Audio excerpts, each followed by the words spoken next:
back with the continuing the conversation with the taxonomy bill that we've been working on. And we're going to jump right back into comments from Mr. Marr.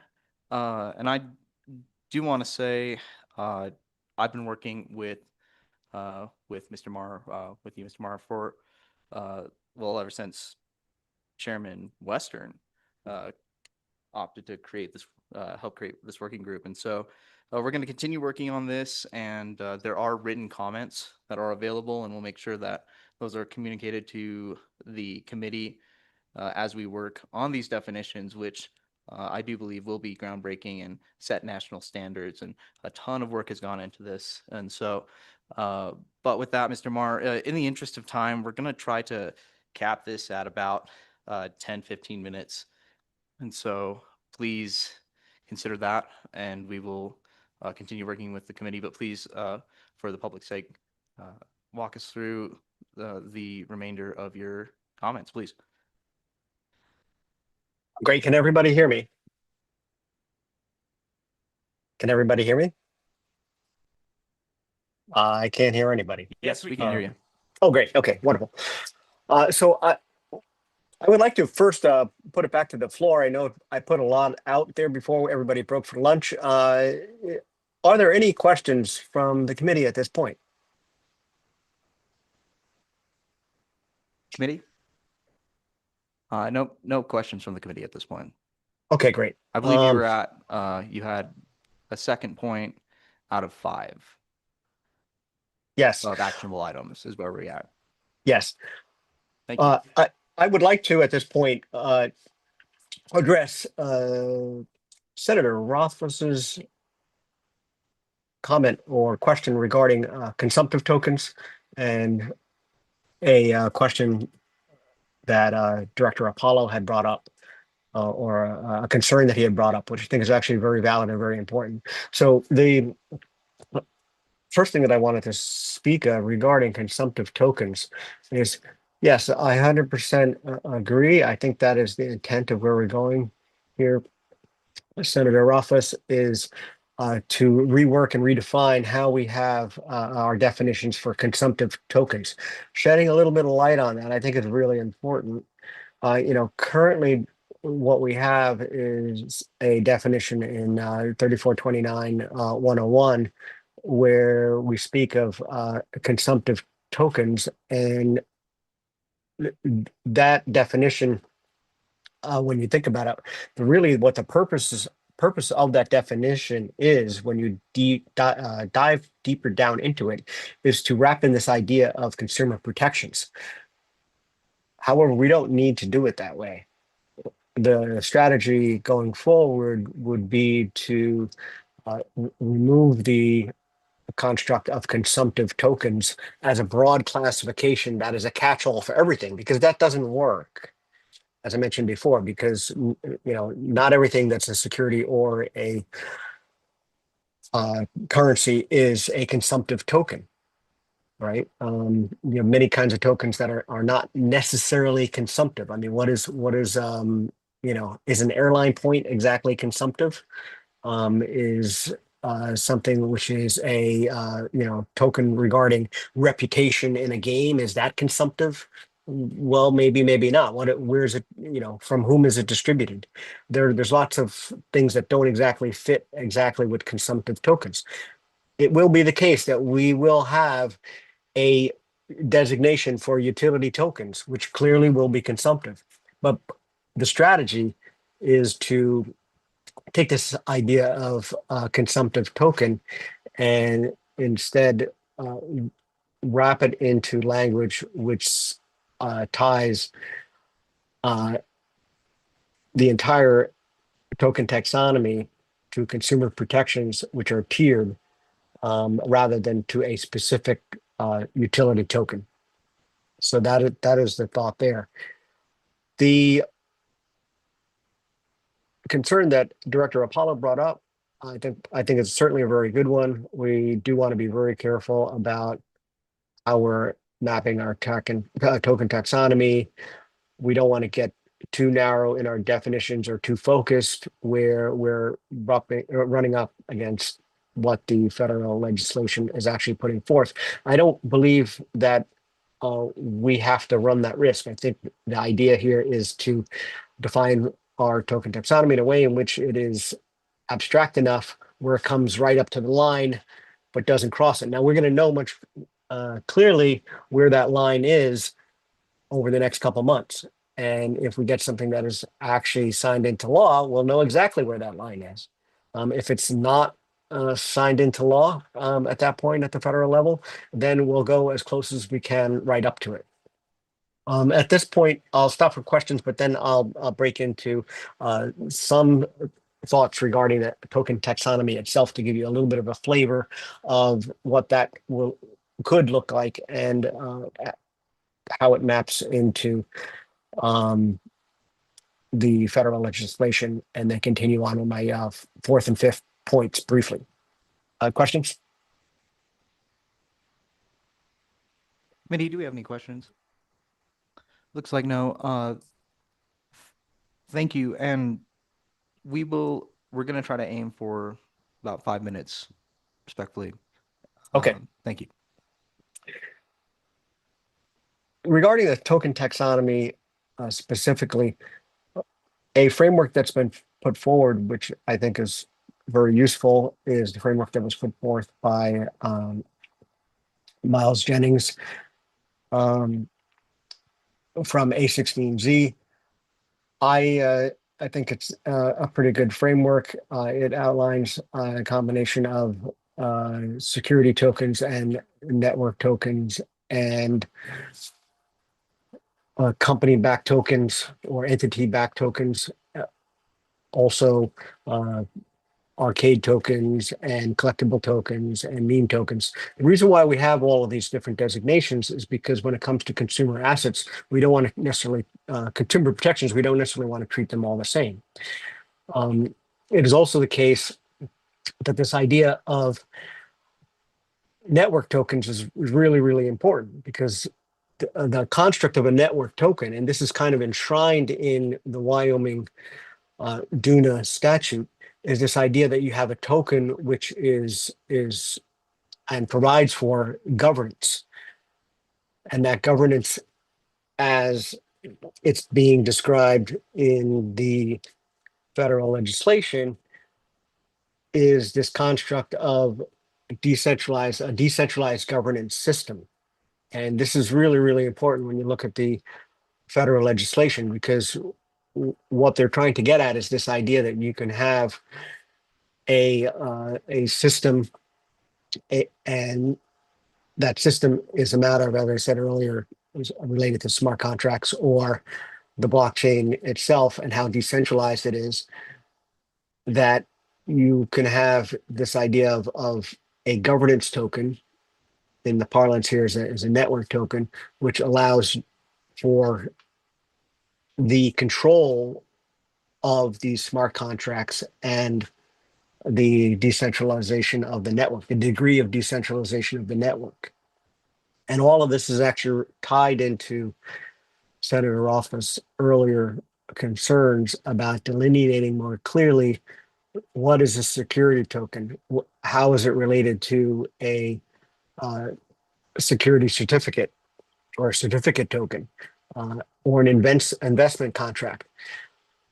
Putting a little more clarity on these things is extraordinarily useful for the wider community, because unless you're deeply involved in these things, it's not really clear how a token can transition from one of these classifications and designations into another. And this is really important, and it's important, as I said earlier, for the Secretary of State and also for the business division to understand. I'll take questions, and I'll just go briefly on to point 4 and 5, which are short. Committee? Thank you. Yeah, if we can go to points 4 and 5, we'd appreciate it. Thank you. So, as I mentioned, point 3 there is to fill out a token taxonomy. Point 4 gets specifically to spelling out the role of a Wyoming DUNA as a entity for a decentralized governance system.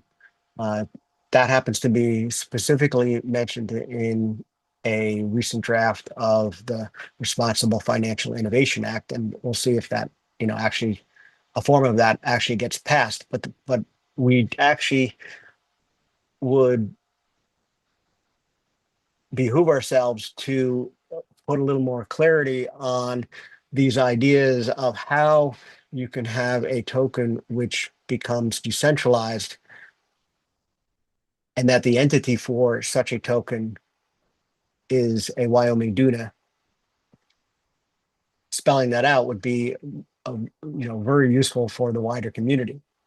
Going on to point 5 of an actionable item, again, it's related to providing clarity for the Secretary of State and the Business Division around consumer protections and securities, and the transition from one designated classification into another. I'll take questions if anybody has them, but I think all of this is really, really important for the wider community to have a much clearer sense of how these different types of tokens can be used in practice, and what the state level governance and governance is not really the right word there, but state level legal aspects to these tokens will be. Any questions? I'll take questions. Thank you, Brendan. I'm not seeing any questions, but we do have a copy of all of the suggestions of 5 actionable things that we can do. And so we will be circulating that, and yep, it's been sent around by Senator Rothfuss.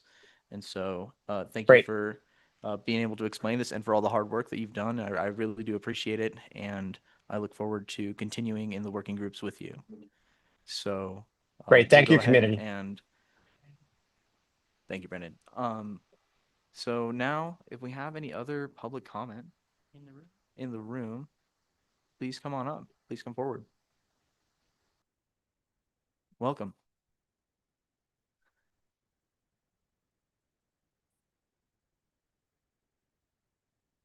Please just introduce yourselves. Thank you. Thank you, Chairman. My name is Scott Moeller. I'm one of the organizers of the American CryptoFed DAO. And this is Xiaoming Zhou, another one of the organizers of the DAO. First, I really want to thank you very deeply for putting forth this digital assets taxonomy draft. I am aware of all the changes happening on a federal level. I think so many of those changes have been sparked because of what the work that this committee has done since 2017.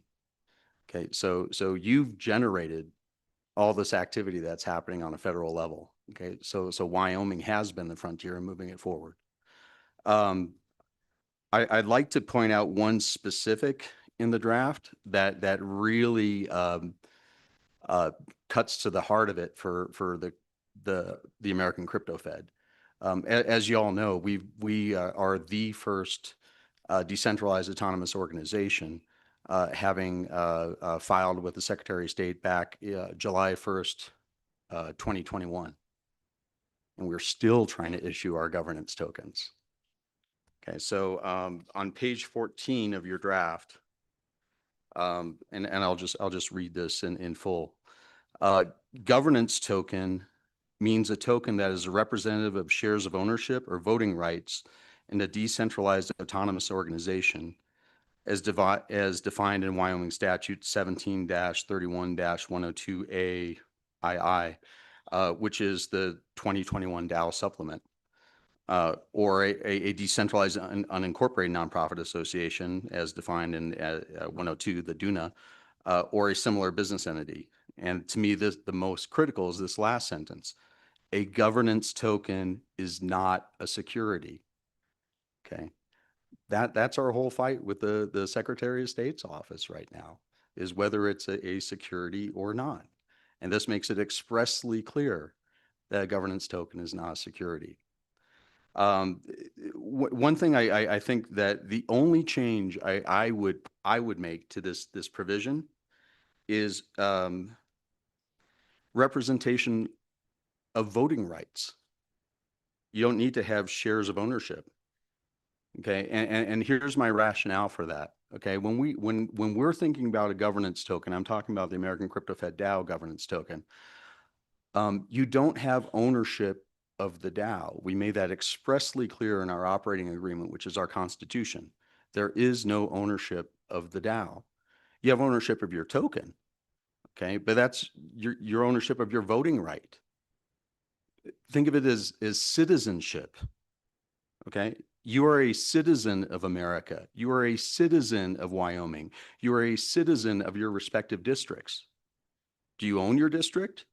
Do you own your state? Do you own America? No. Okay, the president doesn't own America. He was elected. Okay, so that's what you have when you have governance rights, is you have the right to vote. You have the right to raise proposals. Okay, and it's not a security. Okay, security can incorporate some governance interest, but that goes beyond what a governance token can do. I want to bring up, and this is I'm sorry, Mr. Co-Chairman. Yeah, thank you. And Scott, I'll just interrupt there because I think getting to this point while you're on it is appropriate, but the shares of ownership, it makes sense that we would want to carve that out. Voting rights may or may not be complete, though, and this is something I guess as we move forward, I'd ask you to think on, and others as well that are in this space. Voting rights most of the time is probably an appropriate representation of how governance tokens are used in a DUNA or a DAO at this point. But I am wondering if there's better, broader, more appropriate language there than voting rights.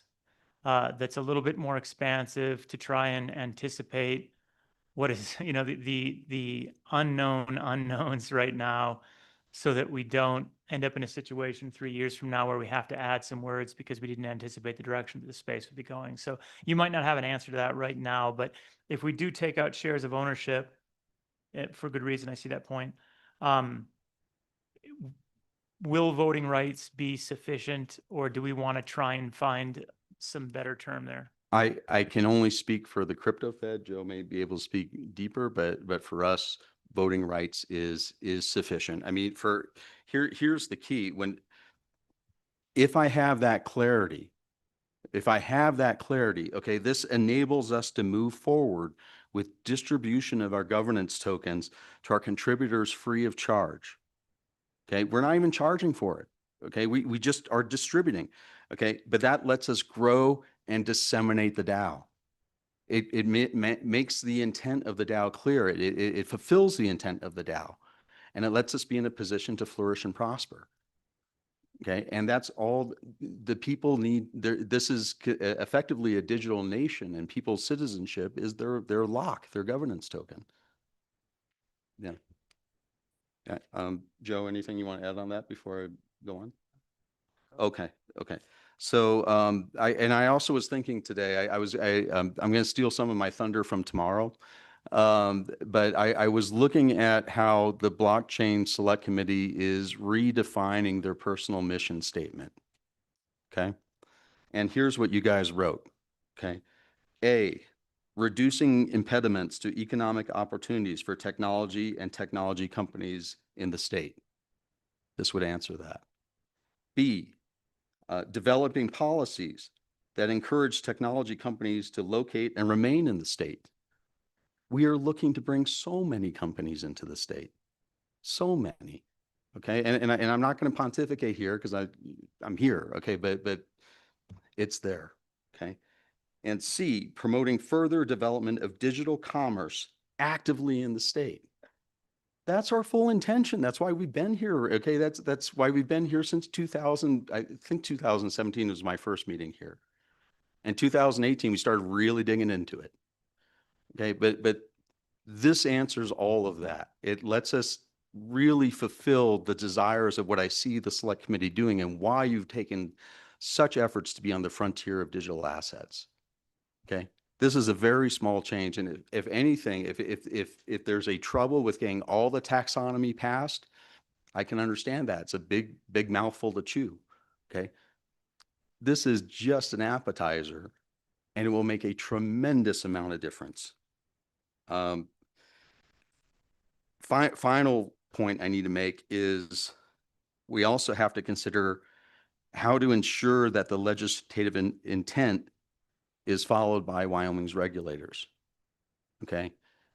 It is really difficult when you pass something and there's anything that's amorphous that then can be subject to reinterpretation.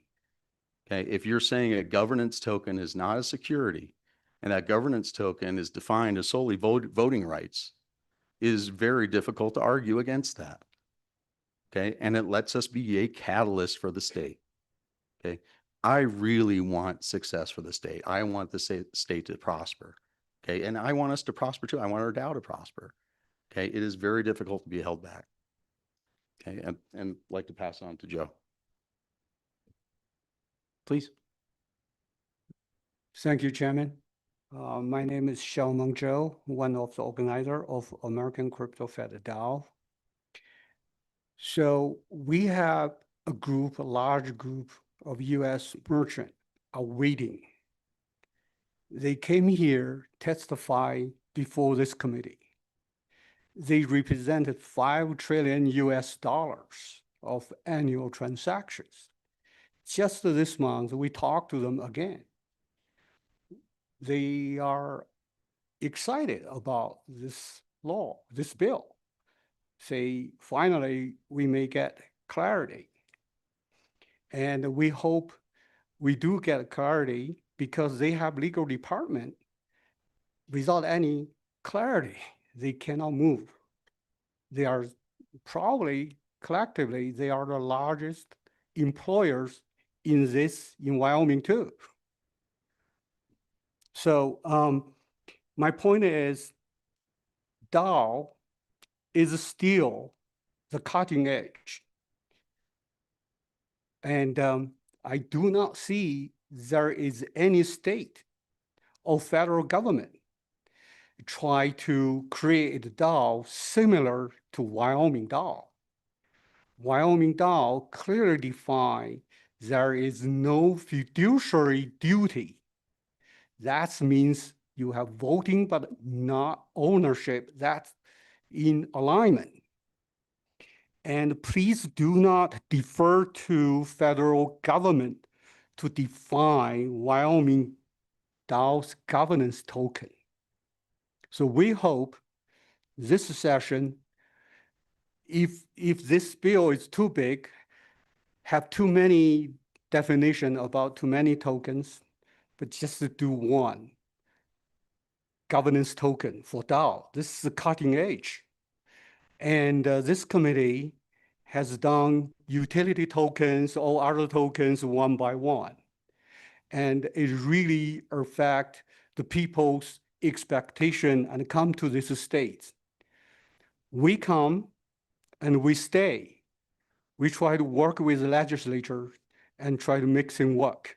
We even engage with the SOS all the time. We ask questions, but they sue us.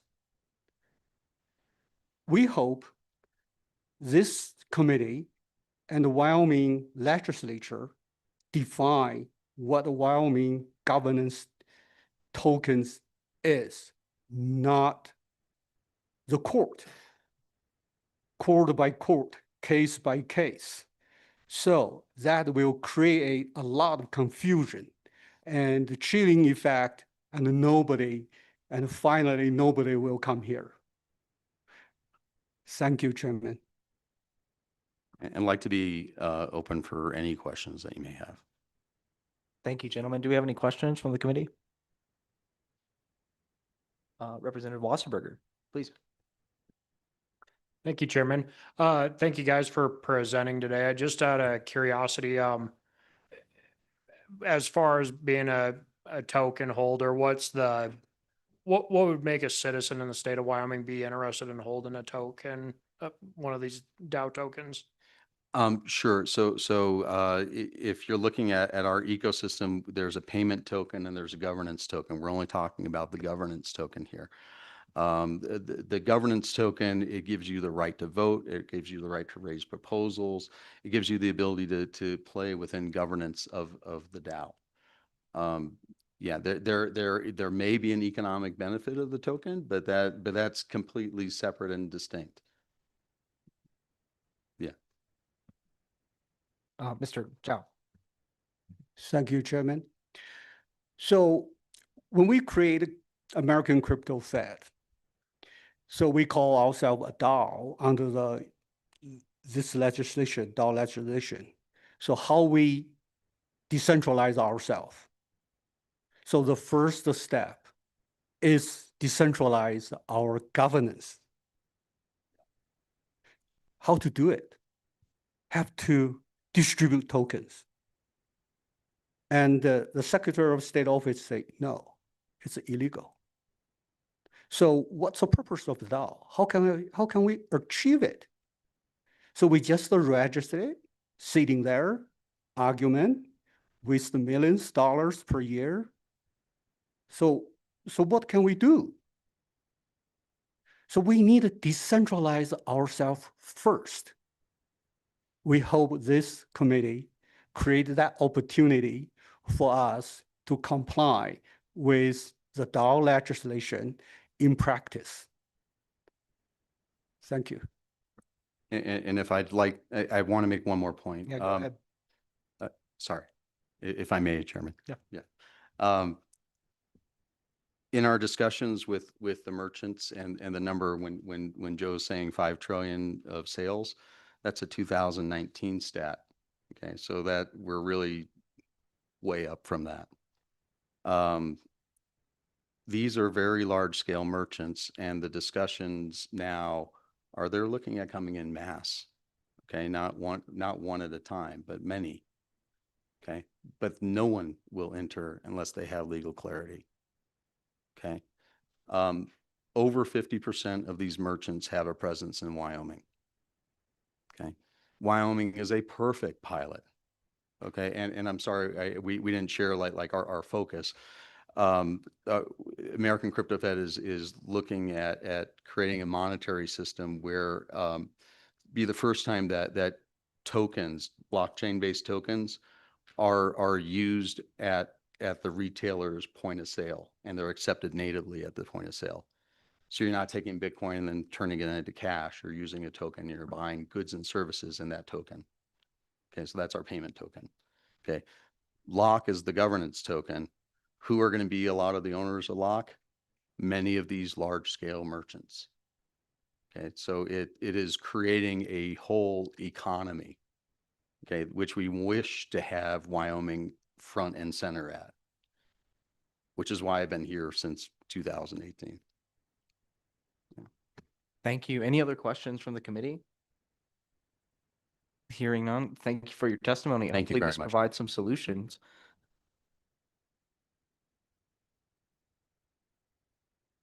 Do we have any other public comment in the room?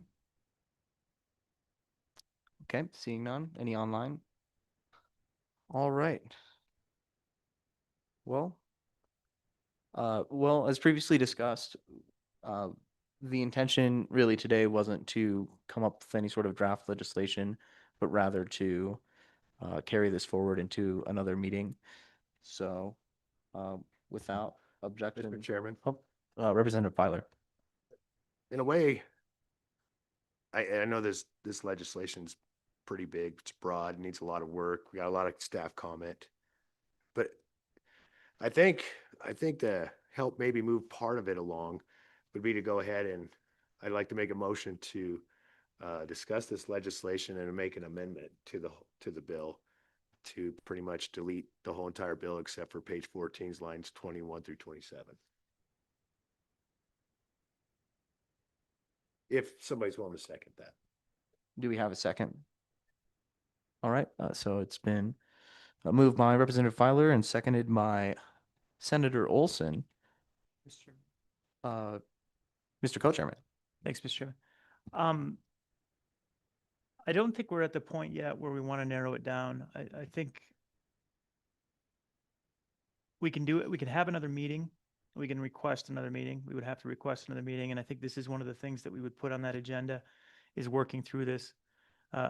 Most of the rest of the legislation is also in good shape. But things need to be refined and we need to make some decisions, for example, about what to do with consumptive token, right? There's some questions left on here that we can work through. Narrowing it now takes it forward, de-scoped, where if we just move it forward, we have access to the entire bill. And I do think that if we can't come to agreement on the rest of it, there's probably no problem just moving forward with that Romanet 10 and coming up with a good definition. So I think that's a good course of action if that ends up being the end course of action. But I don't think we need to jump to that yet. I'd resist the motion because there's a lot we can still do with the rest of it to get it into good shape. We may really want some of it in good shape based on what they do at the federal level. We may want to punt a substantial portion of it into the next interim based on what they do at the federal level. So I think we're in good shape with just leaving it a bunch of question marks at this point. Thank you, Mr. Co-Chairman. And I would actually agree.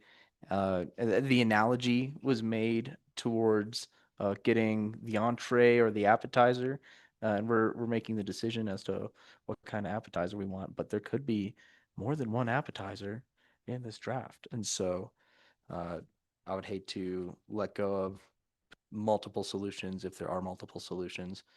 So if we have another meeting upon request with Management Council, then we'll be able to, with some more time, dissect those definitions and make sure that we do get the good ones and make a comprehensive list of those. So, Representative Yin. Mr. Chairman, I mean, I'm getting a little off topic on the motion, but as a member of Management Council, I voted no for every request by every chairman to extend the number of meetings.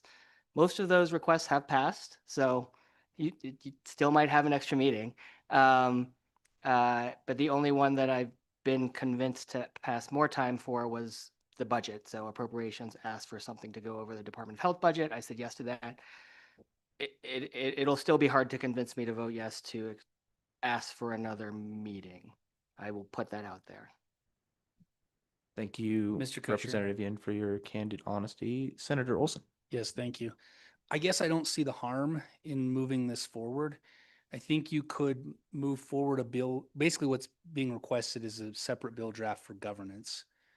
And I think I think that's what we're hearing from the community in terms of a need.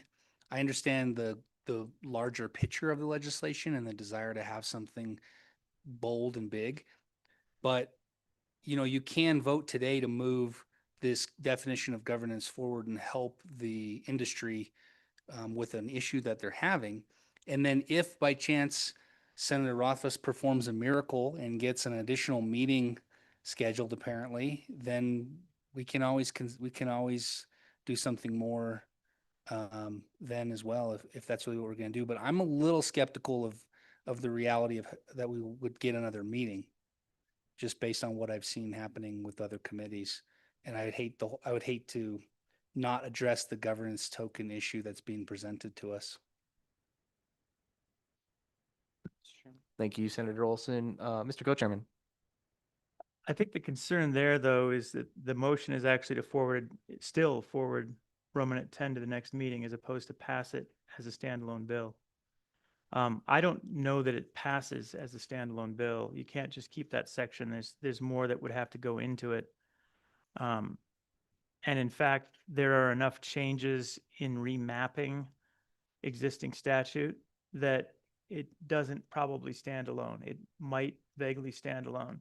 So either way, we either need another meeting to resolve this, or it would be a standalone personal bill that we would draft up and we could co-sponsor it together just by taking this out, which is ridiculously easy to do, right? An individually sponsored bill, taking that out and then figuring out how does this look like a bill? I'll sign on, right? No problem. So I don't think we're precluding anything to not take this action. It's probably a 2 to 2.5 page bill to get that into statute in a way that works. But again, I don't think we're there yet without taking some time to work it through and figure out what has to go with it. So either way, if we don't get an extra meeting, that's fine. We sponsor it individually and move it forward. We get this committee to sign on, which we'll do with some banking bills and some other things, so that won't be unique. If we do get another meeting, then we'll have the opportunity to discuss more broadly. Any further discussion? Representative Filer? Just trying to find a solution to a problem. So I'm at the will of this committee, whichever direction we want to go. But I'm not going to withdraw the motion, no. All right, so we'll move forward with the question on the table then. Okay, so you've heard, No, Mr. Oh. Chairman, some clarification on what the motion actually is would be great. Representative Filer. Thanks, Mr. Co-Chair. It was move the bill along with the amendment that we delete everything in the bill except for page 14's lines 21 through 27. That way we just have the governance token definition. Mr. Co-Chair. And just from a logistical standpoint, lines 21 to 27 don't stand alone, right? So even if that's a good idea, it's not a workable motion logistically. We would need to, at a minimum, provide staff with the ability to bring in appropriate conforming language as a part of that motion from the preceding pages so that it can be a bill. So I'd encourage, I guess, at a minimum, I'd encourage the movement to amend its motion to at least incorporate that. Mr. Chairman, Representative Yan. I think that is just pages 9, 19, and 21. Sorry, page 7, lines 19 to 21. LSO, I mean, you could just give LSO the instructions to make. That would be the conform. best idea. So, Representative Filer. Mr. Chairman, I would make that change to allow LSO to make the conforming language work To make it work. with what my intent is All to right. do with this bill. Wonderful. And Make my motion work. make the motion work. And the second agrees as well, I'm guessing. Okay, perfect. Okay, we'll add that into the instructions then. All right, is there any other discussion on this amendment? Hearing none. All those in favor, say aye. All those opposed, say no. No, No. Does that need to be a roll call vote? no, I don't think so. It was a. That's an amendment. Well, it was a motion. It was a single.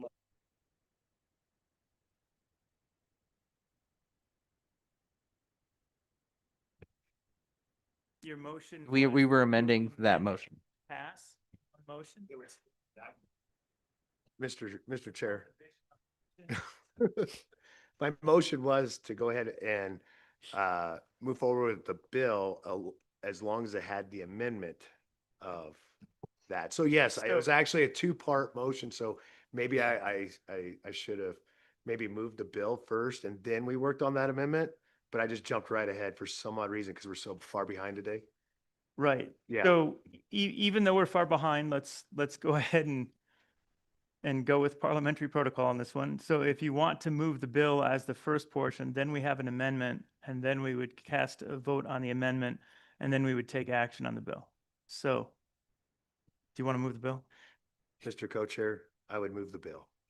And then we'll go on with my amendment if that goes through. And do we have a second for that motion? Yes, I'll second. Thank you, Senator Olson. All right. Now you'll want to make that amendment. Yes, Mr. Chairman, I would like to make the amendment we've already discussed and voted on and re-vote on, Mr. Chairman. All right. I think this has given the committee sufficient time to rethink the motion to vote properly. Wonderful. So we're taking another vote on this previous question that we it'll- just. It should be on the amendment. On the amendment. Thank The you. amendment. yep. Thank you, everyone. All right. So the question is on the amendment. All those in favor say aye. Aye.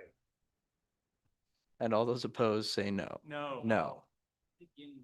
I was. All right. How about everyone who, if You can raise your hand, but it Yep. was three, it was 3-3. it was 3-3. All right, everyone in favor, raise your hand. And all those opposed. Okay, that motion fails. Mr. Chairman, Mr. Co-Chair. I move to table the bill until next meeting. Not debatable. All right, I'll second that. and that is not a debatable motion. Correct.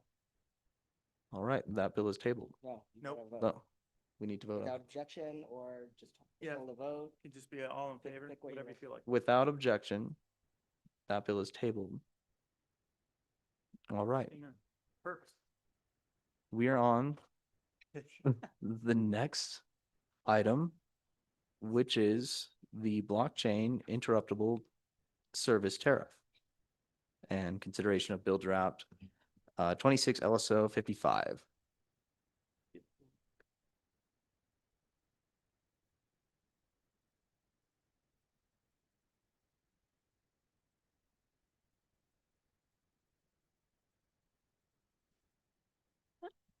Mr. Chairman, members of the committee, Talise Hanson, Staff Attorney, LSO, presenting Bill Draft 26, LSO 55, version 0.7, Blockchain Interruptible Service Tariff Amendments. This bill draft was requested at the committee's May meeting. Mr. Chairman, would you like a high-level overview or a page-by-page review? Thank you, Ms. Hanson. Let's do a page by page review. Thank you.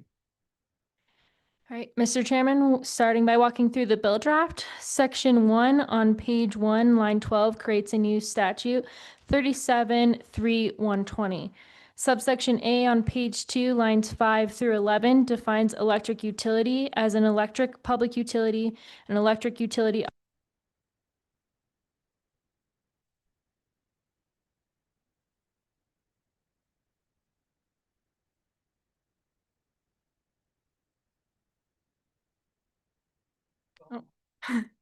Okay, Mr. Chairman, sorry about that. An electric utility operated by a city or town, a cooperative electric utility, and a power district.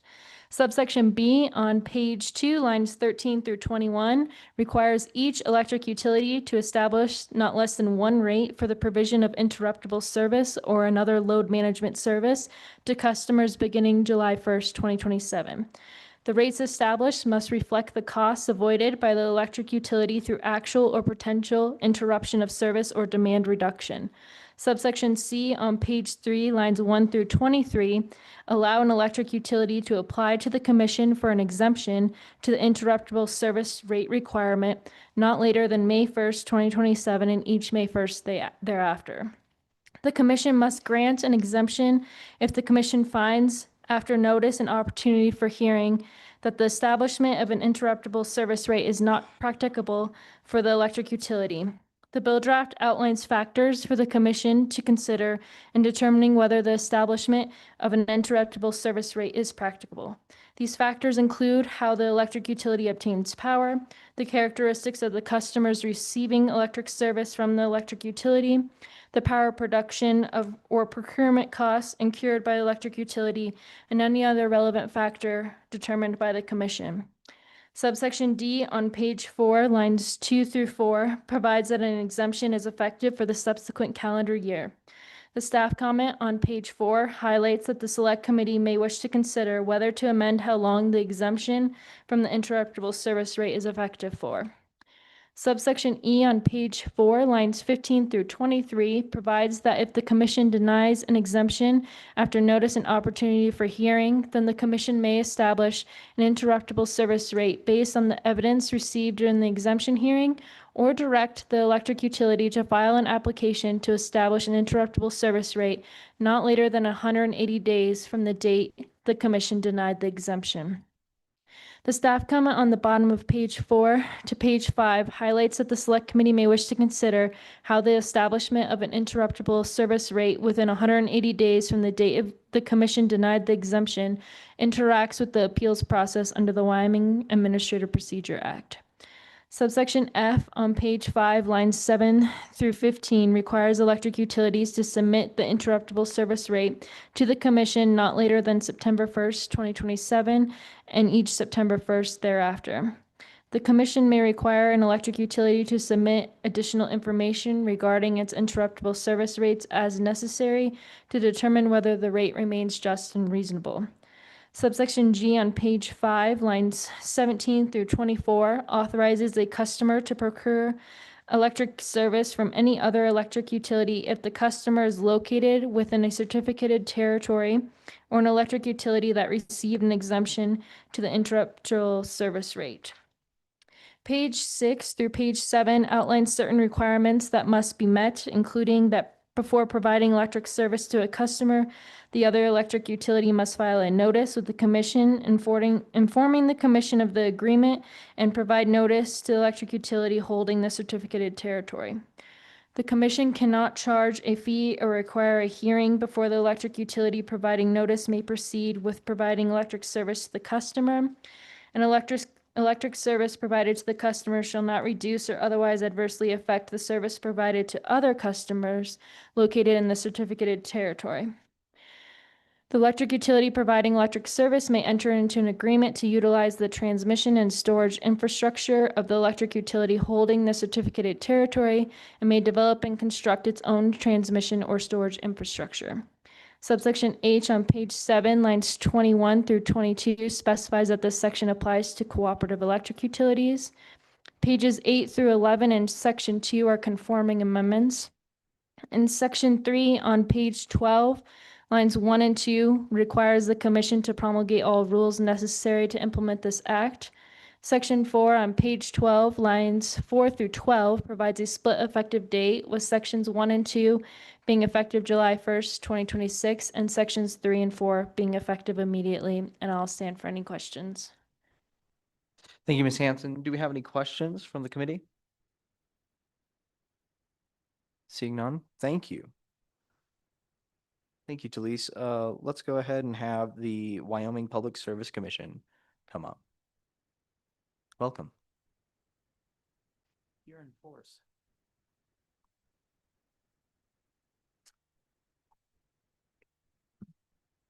Good afternoon, Mr. Chairman, members of the committee. I'm Mike Robinson. I'm the chairman of the Wyoming Public Service Commission, and with me today is Deputy Chairman Petrie, who is going to lead ours. Welcome. Thanks for having us. And we appreciate the lead time that allowed us to provide some feedback on this draft legislation.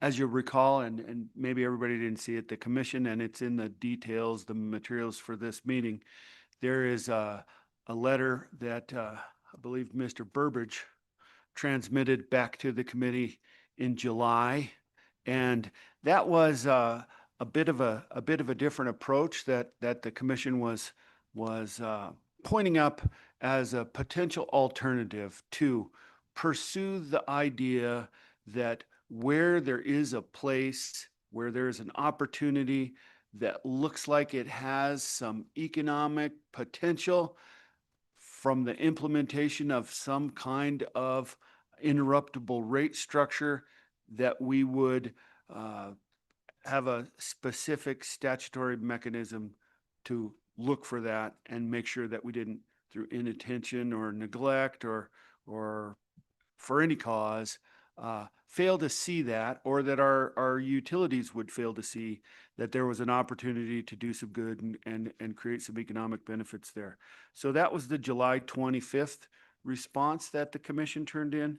More recently, in the end of August 29th, we responded again to a revised version of the draft bill, and we're kind of putting on our technicians or statutory mechanics hat here and pointing out that there are a few things here that either might not be worth it or that aren't entirely clear or fully developed. So first of all, we address the inclusion of municipal electric utilities.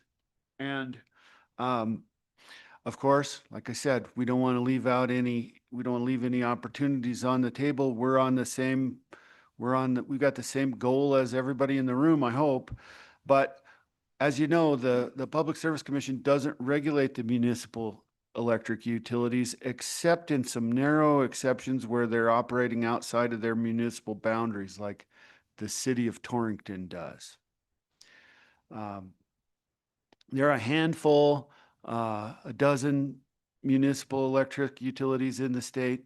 They're mostly very small. So our thinking is that because for an interruptible rate structure to work and generate a benefit, you've got to have a coincidence between the circumstances of the utility and the circumstances of the customer, so that you can get an actual economic benefit that is greater than the customer's inconvenience, and that is practically implementable. Now, most of these small municipal utilities, like you think of the town of Fort Laramie, well, as far as I know, they don't have any big electric service there or big electric equipment. And so to the extent that we're looking for these opportunities, it might not be very profitable to look around some of those small municipalities. So we made that point in our response that might not really be where the potential is. And then there's another issue there, which is that municipalities have a constitutional franchise power that basically says that nobody can build electric light lines in the municipality without a franchise. So it's a little bit different because the state is not, the Public Service Commission is not in charge of what territory those municipalities are serving. They are. They've got a municipal boundary and they either serve within it themselves or they give somebody else a franchise. So if they don't play ball on an interruptible rate, it might be problematic under this constitutional provision to decree that somebody else can now go in there and do that which you won't do. It's just there's an extra obstacle there to that kind of concept for municipalities. As we see this statute, there's an exemption process. We also pointed to the idea that, or pointed out our fact that annual reviews of anything that we're accustomed to dealing with utilities are typically not the way we do it.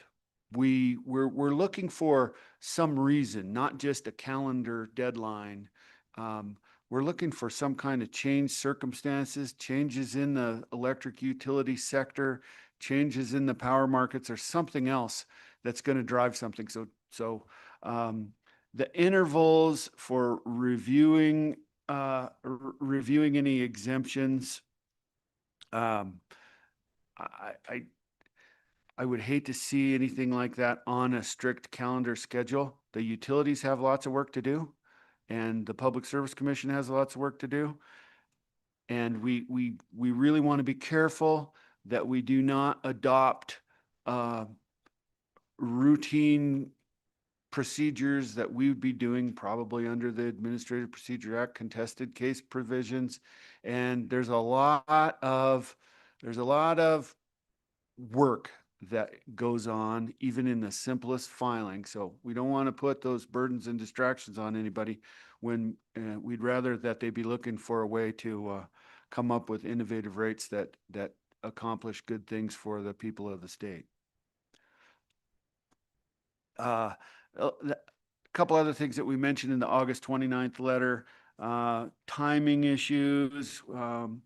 180 days is very often not enough to establish any kind of a rate under the PSC's process. If there's any controversy at all, 180 days has pretty much gone by the time you actually get it set for a hearing and get everybody ready to engage in the discovery process and whatever else might be involved at the contested case. To kind of wrap this up, and I don't know how far you intend to go today with this legislation. There are some aspects of this that I think would benefit a great deal from some further consideration and discussion. There's some mechanical aspects of this. There's some clarity aspects of it that occur to us at the commission, like when another utility can provide service in a utilities territory that doesn't have an exemption. It seems there'd have to be some parameters thought through and established either by commission rule or by further elaboration in a statute. Otherwise, it seems like it might be awfully drastic if the intention is to create a complete free-for-all within a neighboring utilities territory because they don't comply with this, or is it to restrict that only to interruptible service or some other kind of service of that sort? That's a different matter, and I think it needs some more development here. Our biggest point here, and our, I guess, sort of offering is that, like I said, we don't want to neglect anything. We don't want to overlook any opportunities. We don't want our utilities to do that. We want to get the most out of the investment in the electric system as we can, the most benefits for the people and businesses and industries of Wyoming. And so if these opportunities are there, we want to find them. We know that some of our utilities have interruptible rates or other load management types of rates that are not exactly the same thing, but are kind of aimed at the same concept. And, we know that some have been very successful and popular, and customers have flocked and others have not. And those are questions that, of course, we're continually interested in, and I'm sure that the utilities who are having those experiences are interested in knowing if their tariffs aren't, or if their proposed rates or their approved and available to customers rates aren't working. They'd want to know why. So as we've done in other cases, net metering comes to mind. We have considered whether there's something that we could do through existing commission process to advance our understanding and help us spot where the opportunities to improve our situation might be. And we have sort of lit on the idea that in the utility annual reports to the commission, this is not a specific area of inquiry now, but it could be, and that is a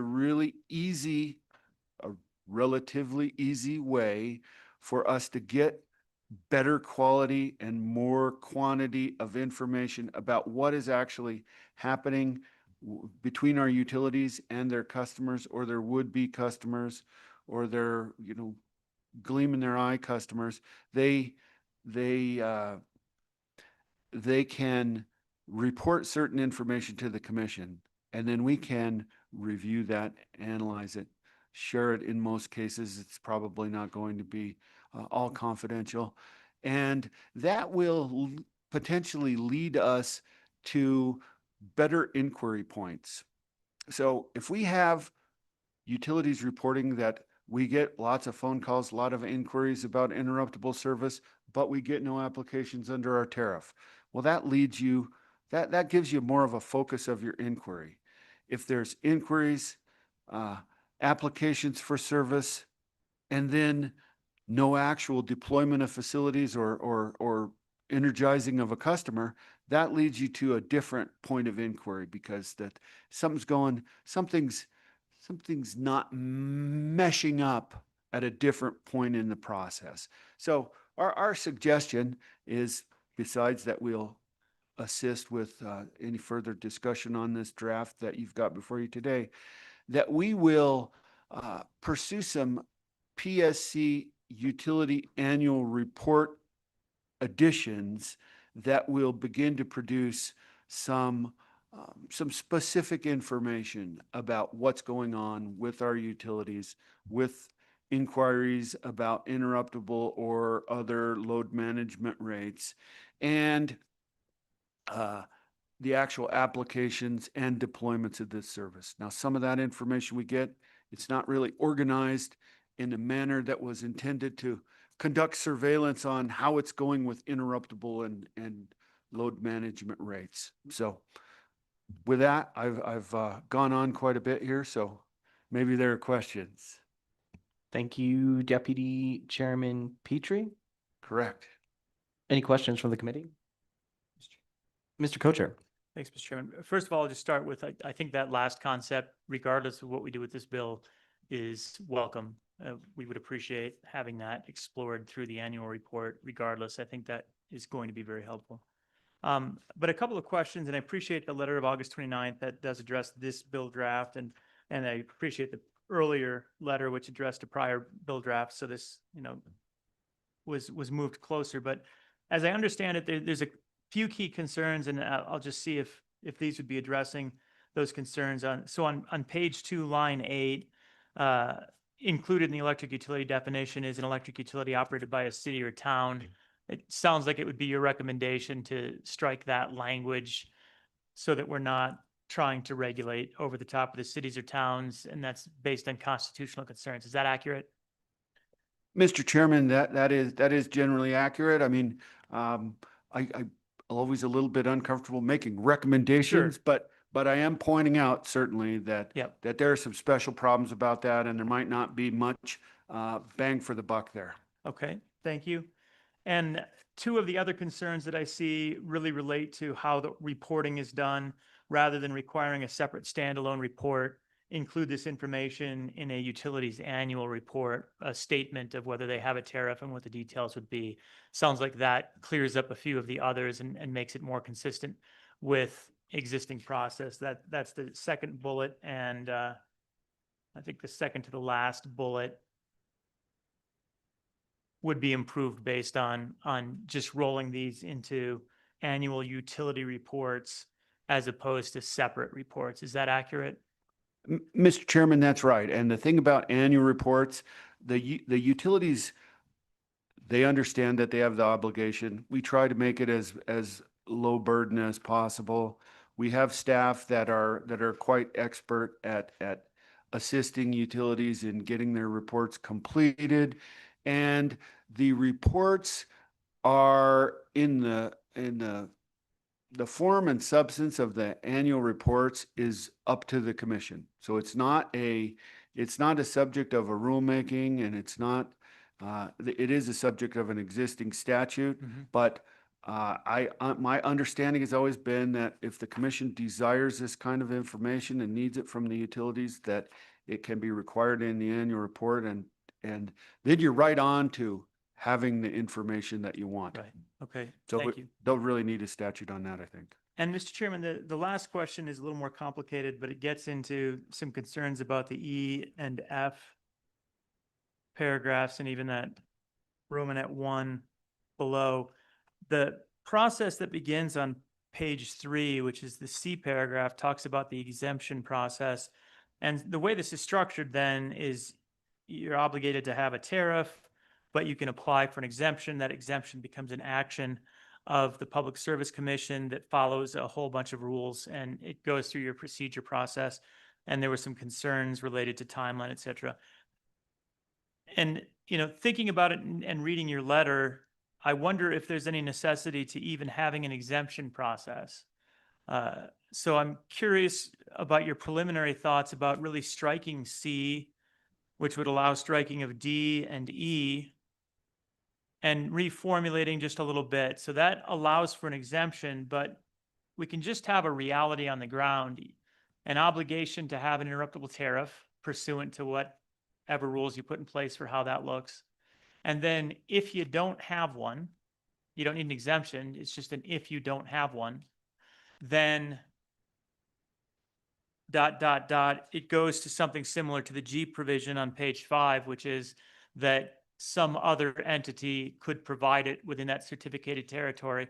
And I am sensitive, Mr. Petrie, to what you were saying about, is it a free for all, or is it a circumstance, for example, where the only thing you could provide is an interruptible tariff above a megawatt of power or something along those lines. In other words, trying to limit the scope. So that would take the process out, just have a bright line. Either you have an interruptible tariff for those looking for more than a megawatt of power. And again, that's not in the bill draft. I'm just speculating. But in the absence of that, someone else could provide an interruptible tariff for over a megawatt within that territory. Do you see any flaws with that process? It seems simpler while accomplishing roughly the same thing. And I realize that was kind of springing a lot on you in a short time, but it does seem to address some of the concerns that you lay out in the ENF. Mr. Petrie. Mr. Chairman, that's an interesting thought. Very often, simplicity in the statutes is quite desirable, and that was a big part of our inspiration for the July 25th letter that we sent. Was we're trying to address it in the simplest possible way. Perhaps there is no great value to an exemption process. You know, that brings to mind the fact that the cooperatives in Wyoming are, well, not 100% all requirements customers of the generation and transmission cooperatives. For practical purposes, they kind of are. Their opportunities for rate creativity are kind of dictated by what's available to them from their generation and transmission providers. And so they're probably going to have some consistency because of that, rather than based on their own ideas about whether they think this is worth it, or whether they think this is a bad idea or a great idea, or you know, whatever they might have in mind as a reason to get an interruptible tariff filed or not. I guess I had been thinking before your question that that might be a basis of a lot of exemptions, that because of the G&T's terms, as a distribution cooperative, you really don't have much opportunity to hatch these things other than whatever the G&T sends your way. Right. Not having an exemption process and just making it a, have you applied and had one approved or not? If not, you're subject to incursions into your territory. That incursion into the territory, I know, is going to be a fabulously sensitive topic, and rightly so. In order to make that viable, I think you really have to have some kind of a development of what the limitations are going to be on that, whether that's by some commission process or by the legislation itself.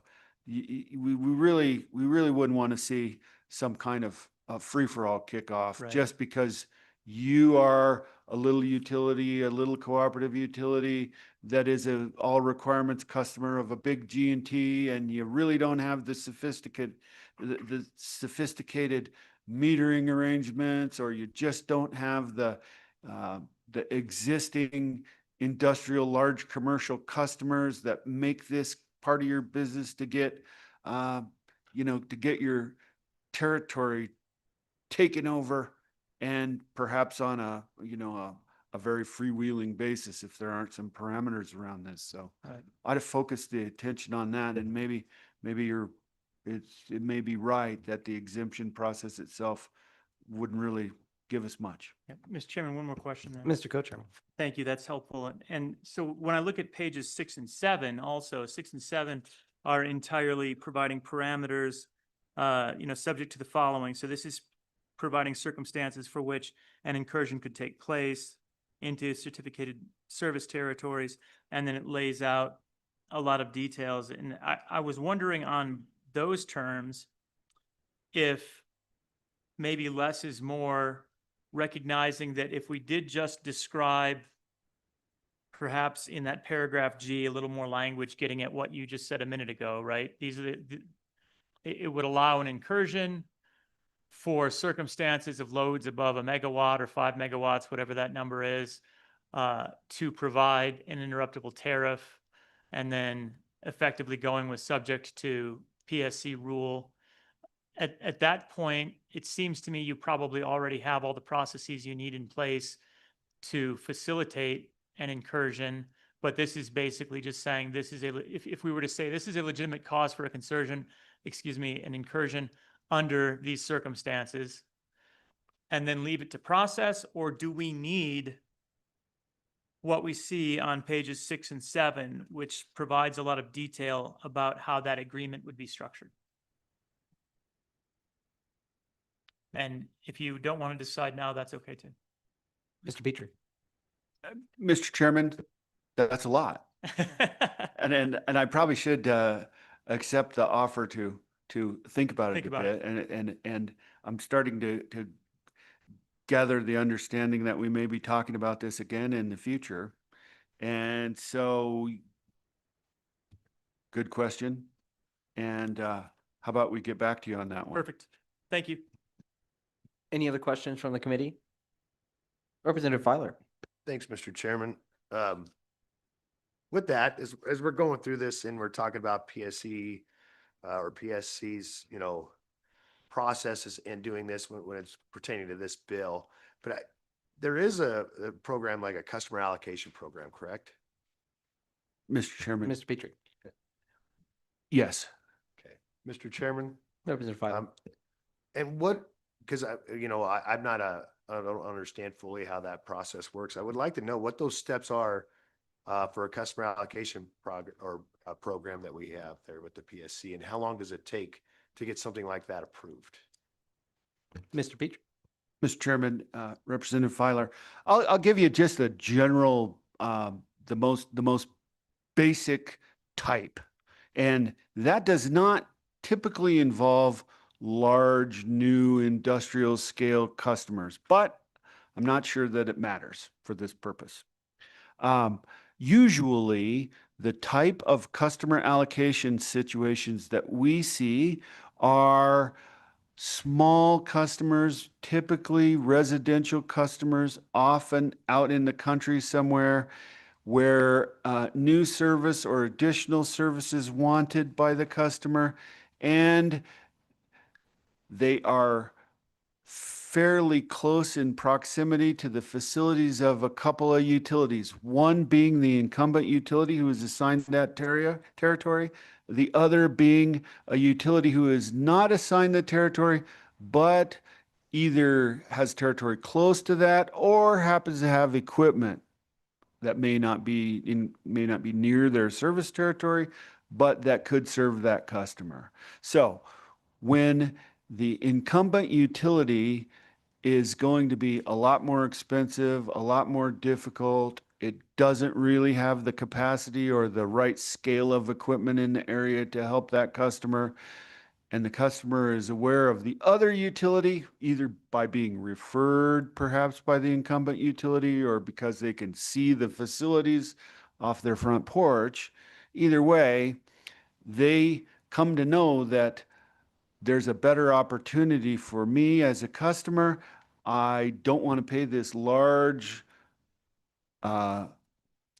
infrastructure fee, line extension fee in order to get service from my incumbent utility at the point where I need it.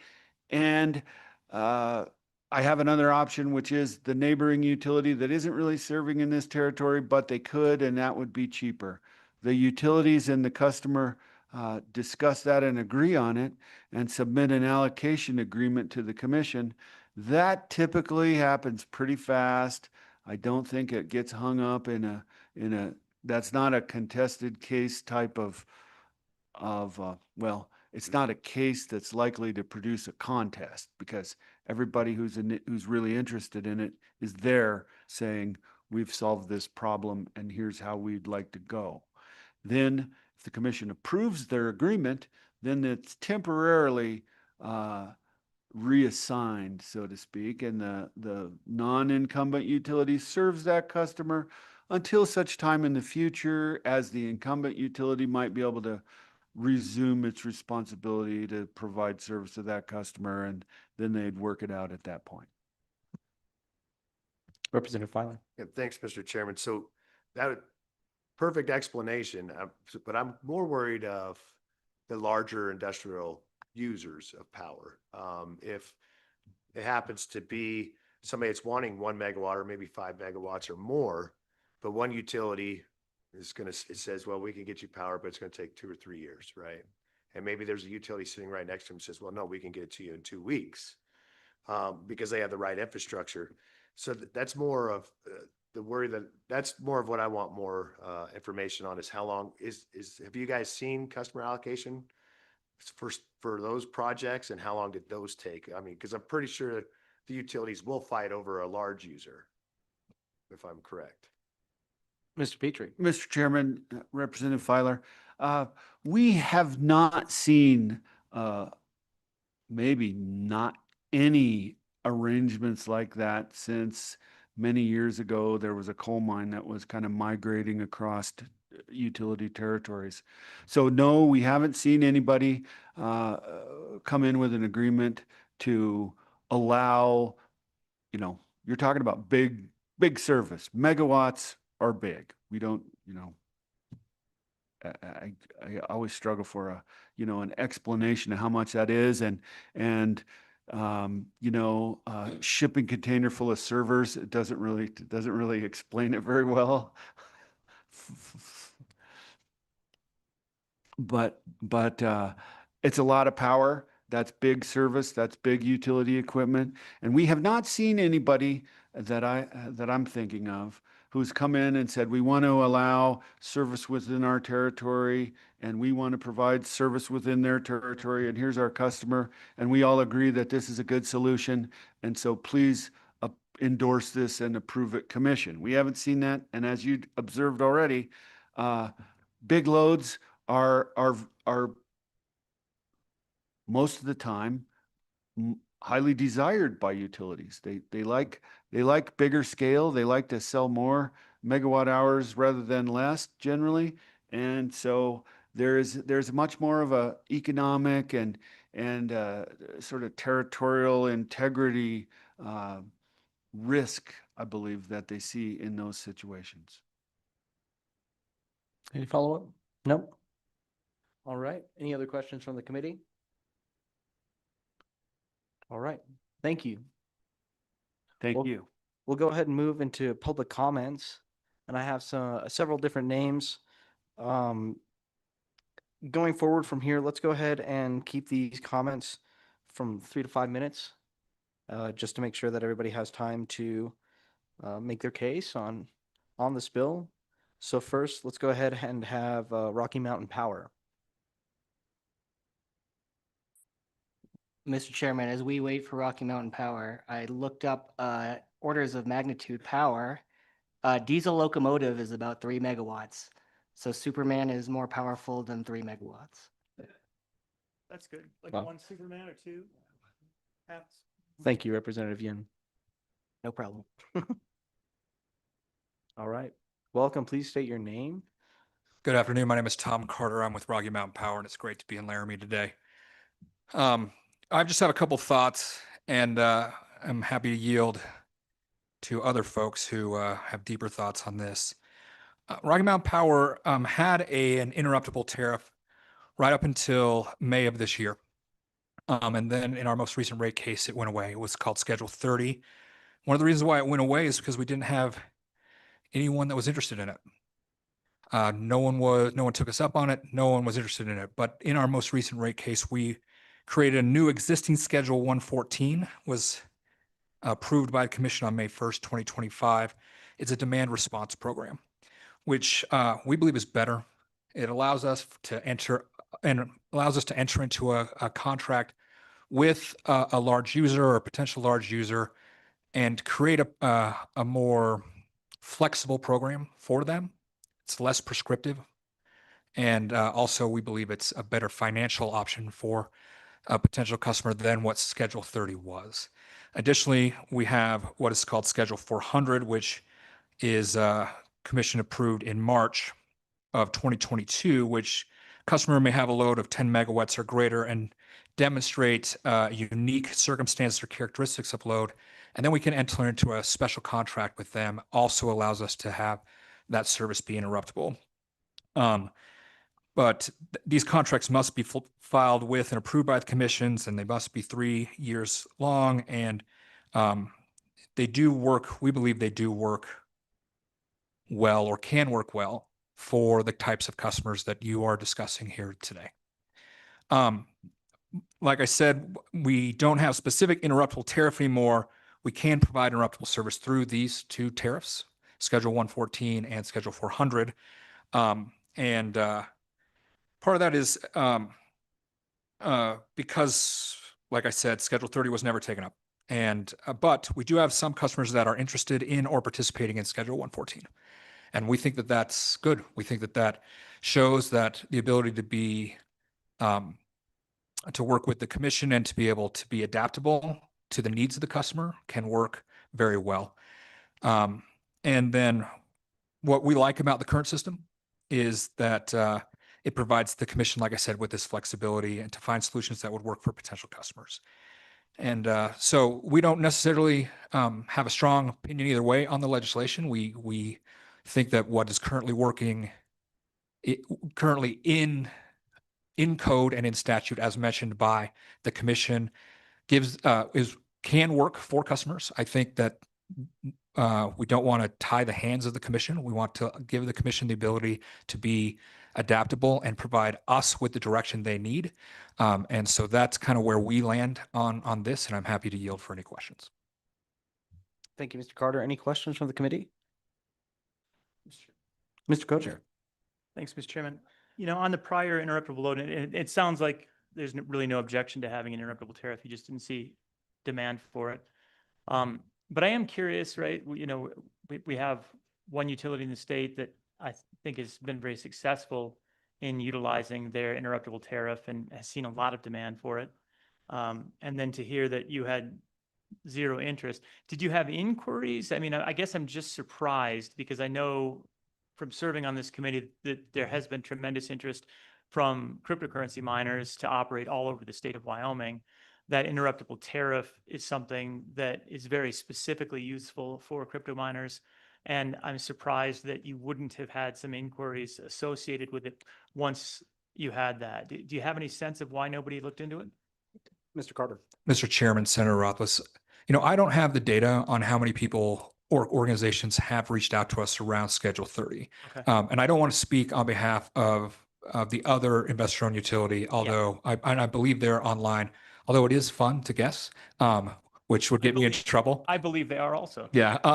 But, you know, there are a lot of things that go into a successful contract, and it's not always, and we've talked about this, you've heard me talk about it in other communities, it's not always about the access or ability or the tariff. There are things that are good in other service territories that are different than the service territories that we provide power to, that we believe have provided some success for in other regions in the state than in ours.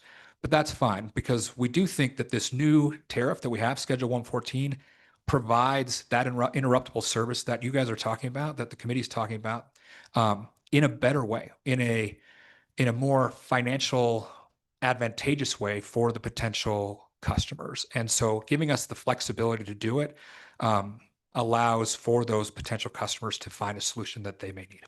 Okay, Mr. Chairman, quick follow-up.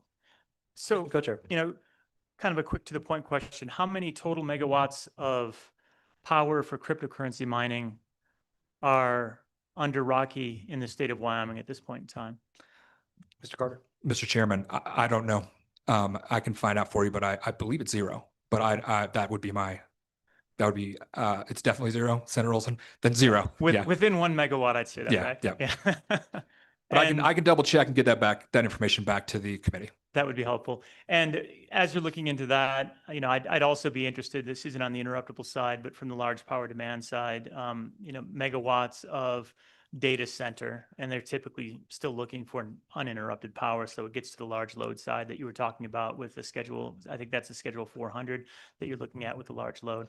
So an inventory of that as well.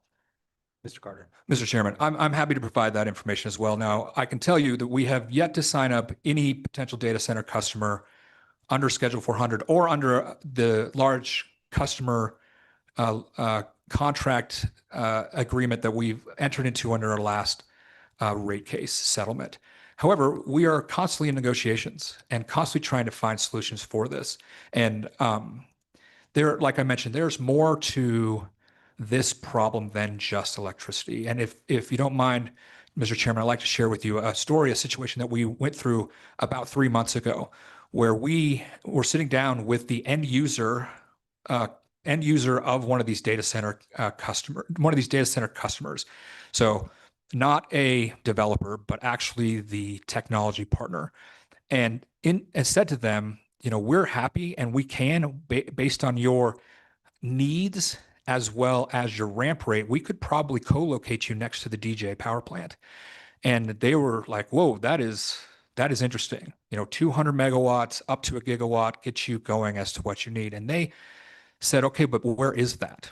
And we said, well, it's in Glen Rock. And they said, well, where's that? And we told them it's, close-ish to Casper. And they pulled up their phones in the meeting and they did a Google Maps search from Casper to Denver International Airport. And they said, yeah, that may meet our ramp, but we're too far from the airport. And so I think as we're having these larger conversations, and as you know, we are having these larger conversations with the Wyoming Energy Authority, some of these other committees throughout the state, there are larger conversations, not just around can we serve this load, but there are infrastructure conversations, and electricity seems to be the shorthand for infrastructure as we have these conversations, not just in Wyoming, but in Idaho, in Wyoming, in Oregon, throughout the entire country.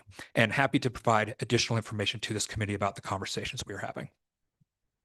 Thank you, Mr. Carter. Mr. Co-chair. Thank you. And, I appreciate that. On that last point, though, the idea that there's a tremendous amount of power available if you're located next to Dave Johnson, that might not have been something that would have attracted the particular company you were looking for. But, had we had the availability of that on this committee 3 years ago, we would have had as many megawatts as you could have said yes to co-located next to Dave Johnson if there was an interruptible tariff in place just as soon as the committee meeting was probably over, up to probably a gigawatt. And therein lies the challenge, and we haven't seen that. And I know that, Rocky, I think, covers territorially around 2/3 of the state, if I'm not mistaken. I can't remember exactly what that number is. You probably know better than I do. And to know that we've got upwards of 100 megawatts of crypto mining in the state, and we're somewhere around zero in Rocky territory, that's really the motivation for us trying to identify solutions like this legislation. How do we get to the point where every bit of territory in the state is capable of saying yes when we have an interested counterparty? How do we get there? So I appreciate you following up on that and getting us some of those figures. And I also appreciate the addition of the Schedule 400 and the other things you're working on, whether it's an interruptible tariff or whether it's the load variability that you're talking about. So thank you for being here. Any other questions from the committee? Sure. Representative Feiler. Thanks, Mr. Chairman. So this is probably a high level question too. You're probably gonna have to get back to me on this, but I'd like to know how many crypto mining companies have come to Rocky Mountain Power to get a rate and paid for studies and got zero. Mr. Carter. Mr. Chairman, I'm happy to get you that information, Representative. Any other questions? All right. Thank you for your testimony. Next, we'll have Black Hills Power. If he's out, If he is out there, here's the magic. if they. Look at that. Wonderful. Mr. Bush, welcome. Thank you, Mr. Chairman. Can everybody hear me okay? Yep, we can hear you. Okay. I will try to keep this closer to the 3-minute mark, seeing that you're behind schedule a bit. As was just mentioned, I'm sorry, identify myself. David Bush with Black Hills Energy, and Cheyenne Light Fuel and Power, which is the electric service territory in Cheyenne. As was just stated, we do have an interruptible service tariff. That is thanks to legislation that was sponsored in 2019 and passed specifically for blockchain and Bitcoin mining customers. We were seeing an influx of requests for service, several 100 megawatts sometimes, and some frustration on the pricing and our inability to really work through some of those requests because of that structure that was in place. So the legislation allowed us to pass a tariff or get a tariff approved through the commission, which we have done. To date, we do have a customer on that tariff in Cheyenne. I'm not sure the load size of that customer, but it has been a pretty remarkable experience for us, and I think for them as well to go through that. The tariff is structured in a way that it does benefit the rest of the customer base in Cheyenne. There's a credit that is applied to customer bills based on usage by the large or the interruptible service tariff customer. That's a megawatt per megawatt used by that crypto miner, say. There is a credit that is applied to other customers' bills. So it is a benefit for other customers. The power that is used for those customers is not power that we generate and own. That's another way that we protect our existing customers from any sort of issues with someone coming in, say, and wanting to have a ton of power. We build them generation, and then they decide that they can't afford it or don't want it anymore and leave. Interruptible power and under the tariff, and the way that it really works to have these tariffs work is that power has to be excess capacity. So it is mostly market purchases that we do for these companies. And we have agreements with them through the contracts that we can shut them down pretty quickly on short notice when we need to. And they respect that and understand that that's the agreement. So the tariff has worked really well for us. The process that we have, we've seen some interest in it. Haven't gotten everybody signed up, obviously, but we do have some success there. So we're interested in keeping that going. The legislation before you does provide some issues with that existing tariff structure that we have. I would request that if you do have another meeting that perhaps we could talk a little bit further, and I'd like to bring in one of my regulatory folks and maybe even a business development person that works with this on a more regular basis to provide a little bit more input on it. But there are some pieces of the bill that would impact the way that we are currently using our tariff to provide service to those customers. So, Mr. Chairman, I hope I kept it to that 3-minute mark, but happy to answer any questions or try to if there are any questions from the committee. Thank you, Mr. Bush. Any questions from the committee? Representative Yin. Thank you, Mr. Chairman. Mr. Bush, do you know how many customers you have under this tariff? And are they all blockchain, or are there different types of companies? Mr. Bush. Mr. Chairman, Representative Yin, to my knowledge, we only have one customer under the tariff at this point. And it is a Bitcoin mining company. I'll throw the name out there because they've been very public. It is CleanSpark is the name of the company. Any other questions? All right. Seeing none, thank you for your testimony. Thank you.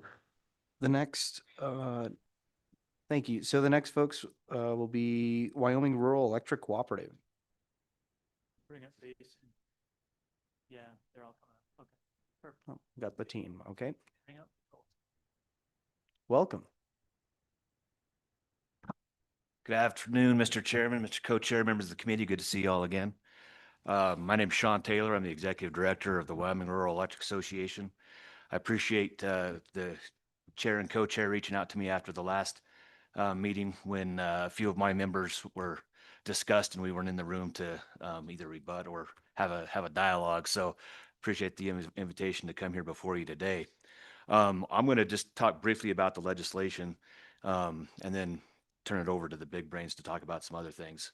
But obviously, well, I shouldn't say obviously, we do not support the legislation, and for a couple of reasons. And a few of you have heard me talk about certificated service territory. You've heard about how you've heard about it talked about here today, and how that is our lifeblood from the cooperative perspective. And maybe that sounds a little dramatic, but it's also our collateral.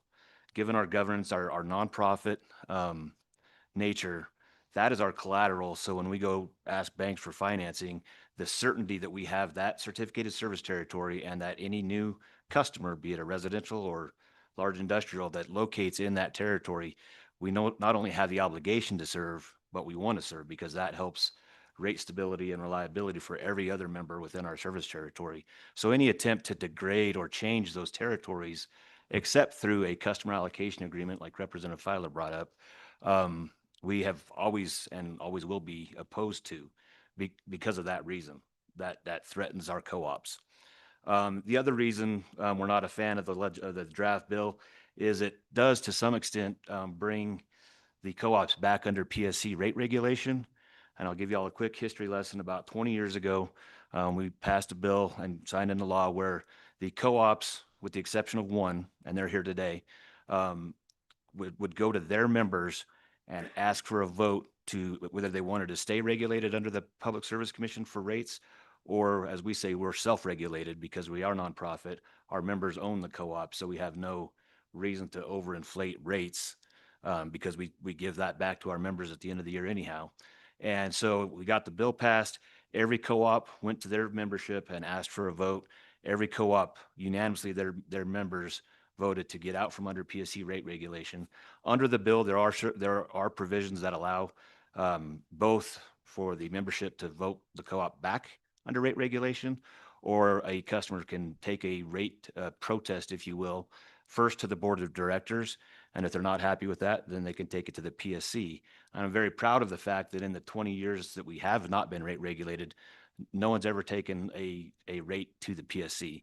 We have had a handful of customers or members that have gone to the board and they've left that meeting understanding the need for the rate change. So I think we have a really good track record. And if we have to come back under, whether it's for a large industrial rate class or a tariff for interruptible load, we think we can do this without having to be regulated by the Public Service Commission. So those are our objections to the draft bill, but I want to be a little bit more positive on this and turn it over to these guys to talk about. I got some folks here in the audience too from our G&Ts and our distribution co-ops to talk about what they have been doing to help address these issues. So with that, Mr. Chairman. Mr. Co-Chair. Thank you. You know, we've obviously had a lot of conversations about this, and one point that's always stressed is the fact that you have this right to a certificated territory.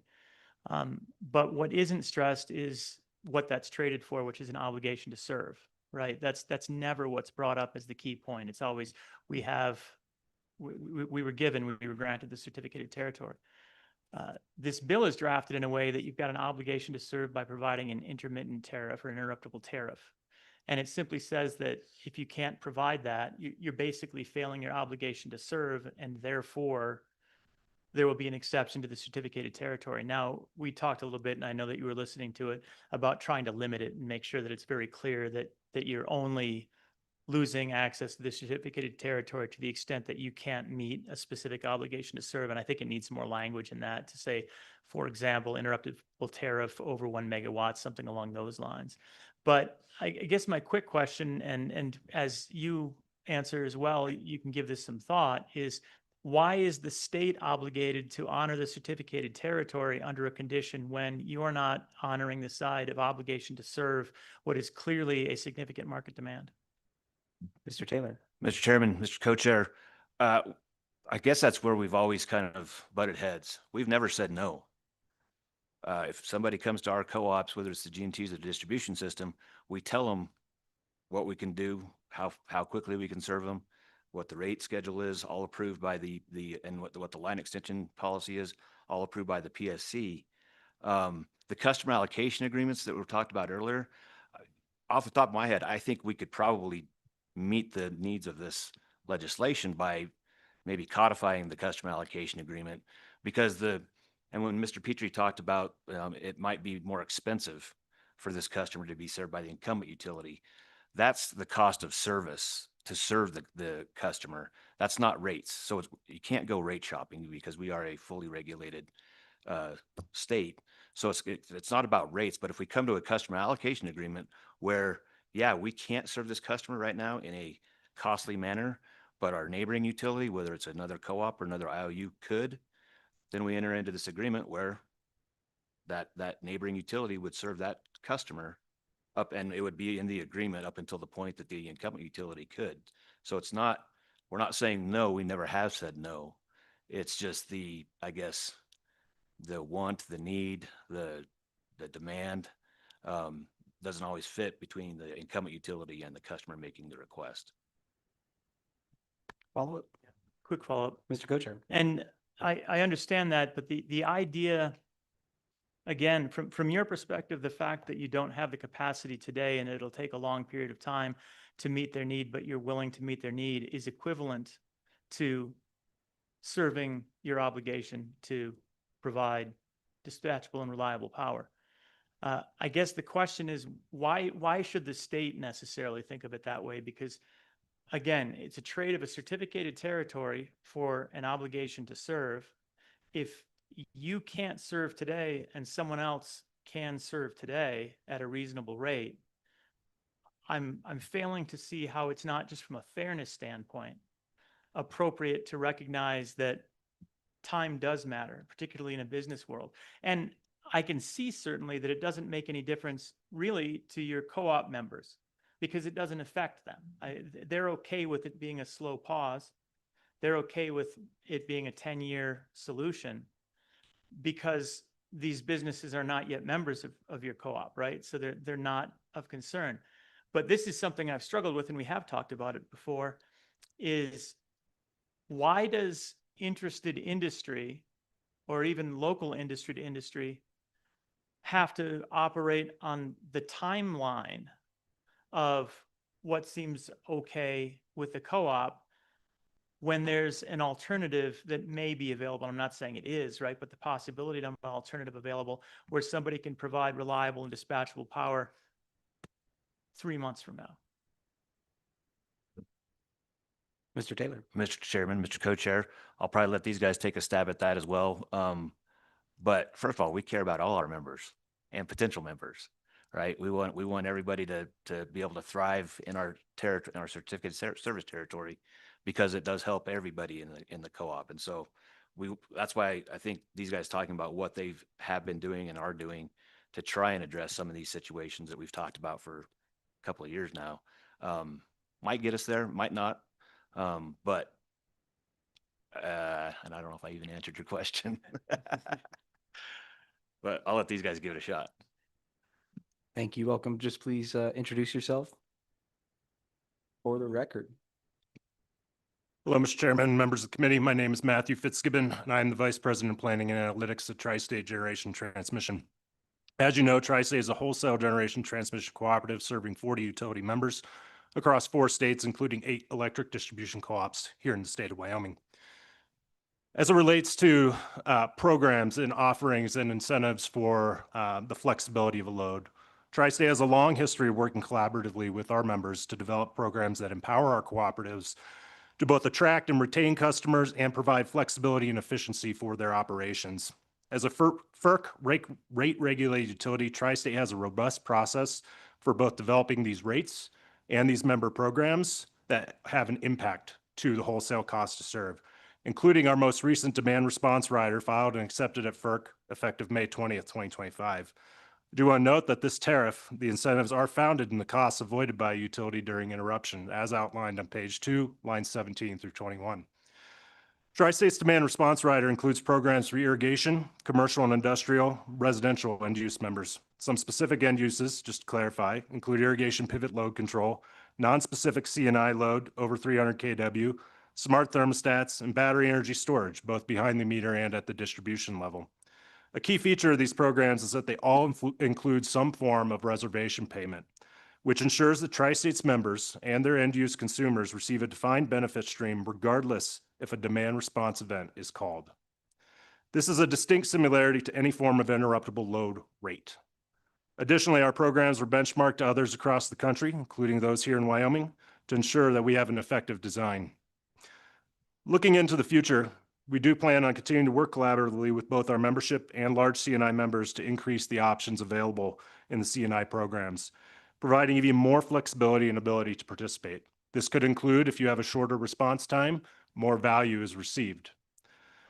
Our recently filed high impact load tariff, which I'll affectionately call the HILT, is intended to provide the pathway to enabling large loads above 45 megawatts, access to the grid, and we intend to add specific HIL DR programs to our options.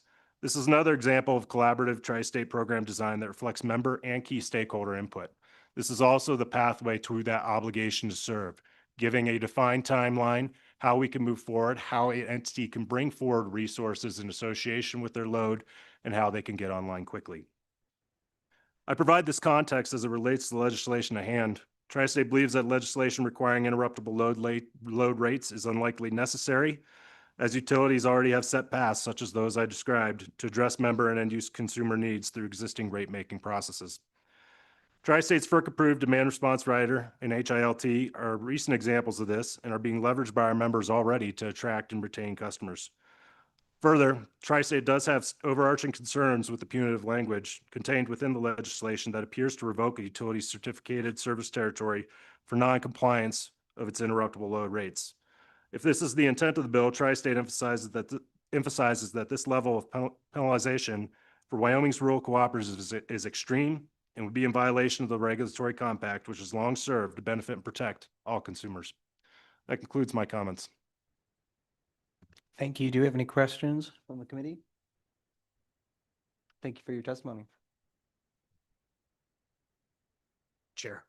Good afternoon. My name is Joe Roth. I'm the VP of Member Service with Powder River Energy. And so just wanted to present to this committee that Powder River is currently serving blockchain technologies, crypto miners. We have 2 members on our system that we've been servicing now for somewhere between 12 and 18 months. And that's a contracted capacity of about 25 megawatts. Definitely working with these individuals. And so I'm going to back up, and there's something you touched on, Senator Rothfuss, the obligation to serve. Powder River takes that very seriously. When we are approached by somebody that a member requesting service, we sit down and we look for solutions, and we partner with them. And we're worried about, not worried, we are making sure the membership that we're not having cost shift allocations within the co-op, that we're not subsidizing one rate class over another. And so when new technology comes on and new industry comes into our space, we work with them to figure out how we can serve. Sometimes that does take a little bit of time. We got to figure it out as a state. Little bit unique to Powder River, we are heavy industrial load. And so when we talk about that 24/7, we don't have our minimum and our maximum, and our peak in a 24-hour period is relatively flat. So there isn't a lot of indication there for easy to forecast when Precorp will peak. And so with that, we've even been working with some of these individuals and members and trying to dial that in. It's very difficult. Back in June, our coal mines, as well as our crypto folks, all missed a demand for Precorp that month. It wasn't driven by weather. It wasn't driven by things that are easily identifiable that you can put algorithms. It is really the operational and industrial nation of our mines, the oil and gas we serve, and others that are either loading trains. You get one or two mines that decide to load an additional train that day. You have a mine that shuts down. These type of things will shift that demand on our system.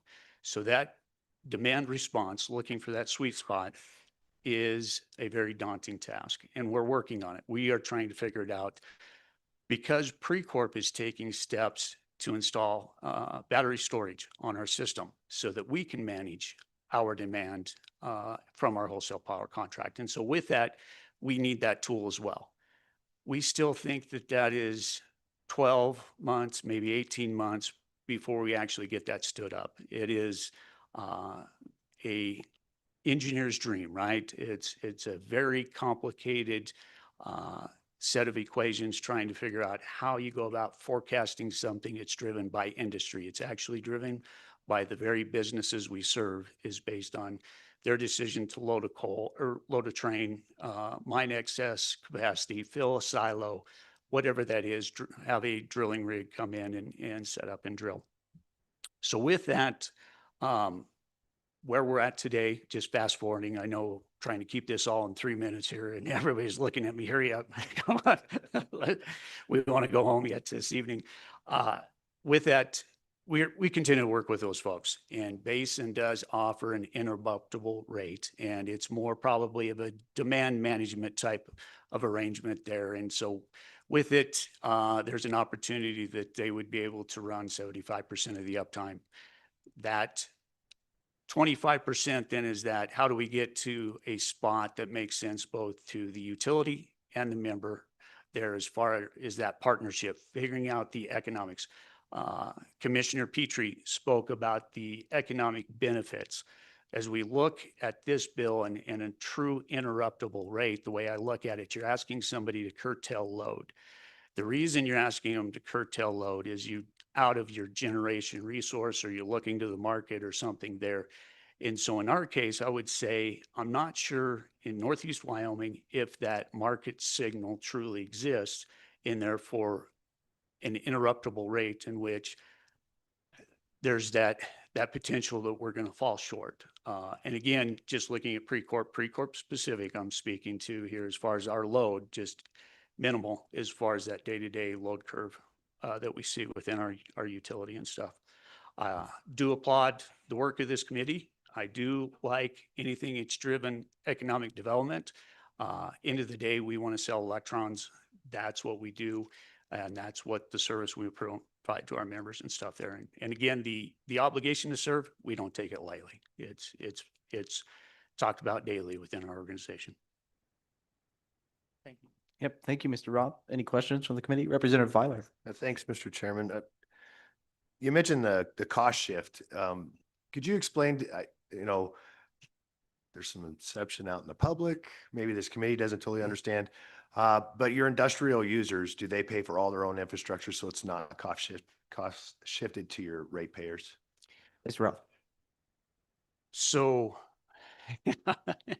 not an easy question to answer in a few minutes here.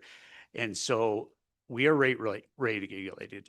We are the only electric co-op in the state that's rate regulated. And so when we put a tariff in front of the Public Service Commission, we go through a cost of service study, and you look at each of the rate classes to determine what the cost causers, and what their impact, the infrastructure, maintenance, those type of things. You assign it, that gets vetted in front of the Public Service Commission.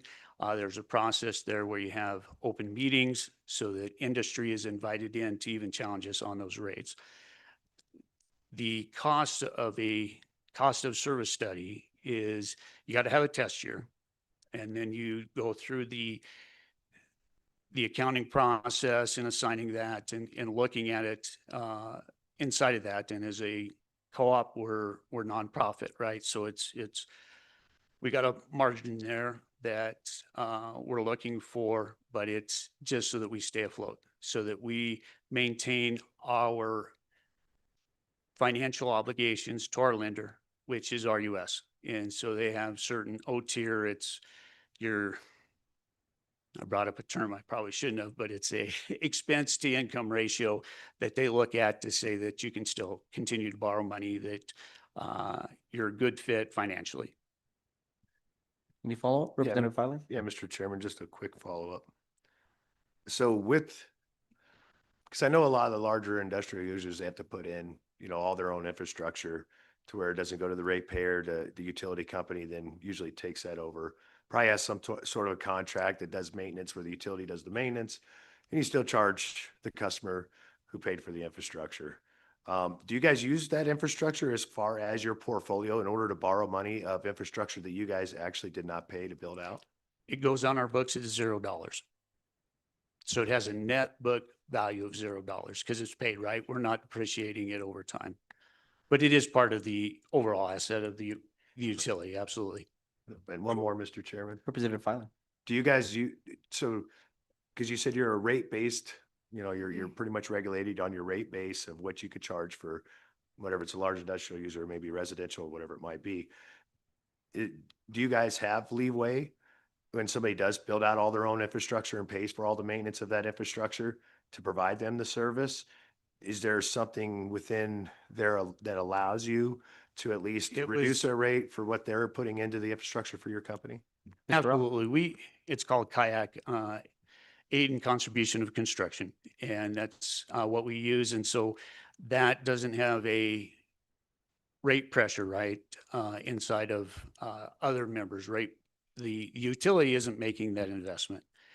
And a lot of times we use that for our coal mines when they're moving existing infrastructure to advance mining operations and stuff. And so if there's a transmission line out in front of them, a distribution line, that infrastructure is already there in place. A lot of times we have to move that.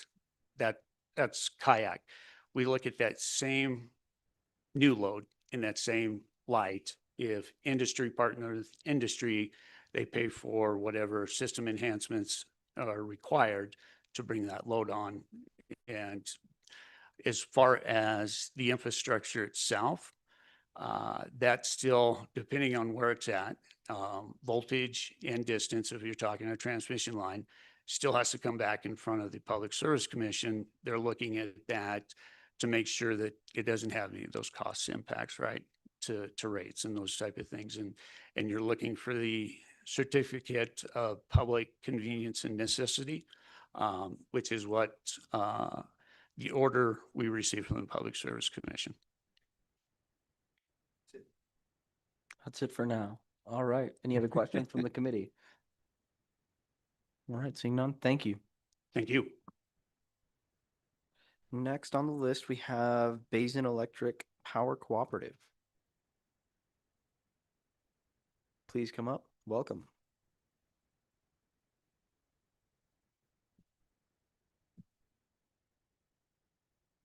Good afternoon. John Shu, Basin Electric Government Relations.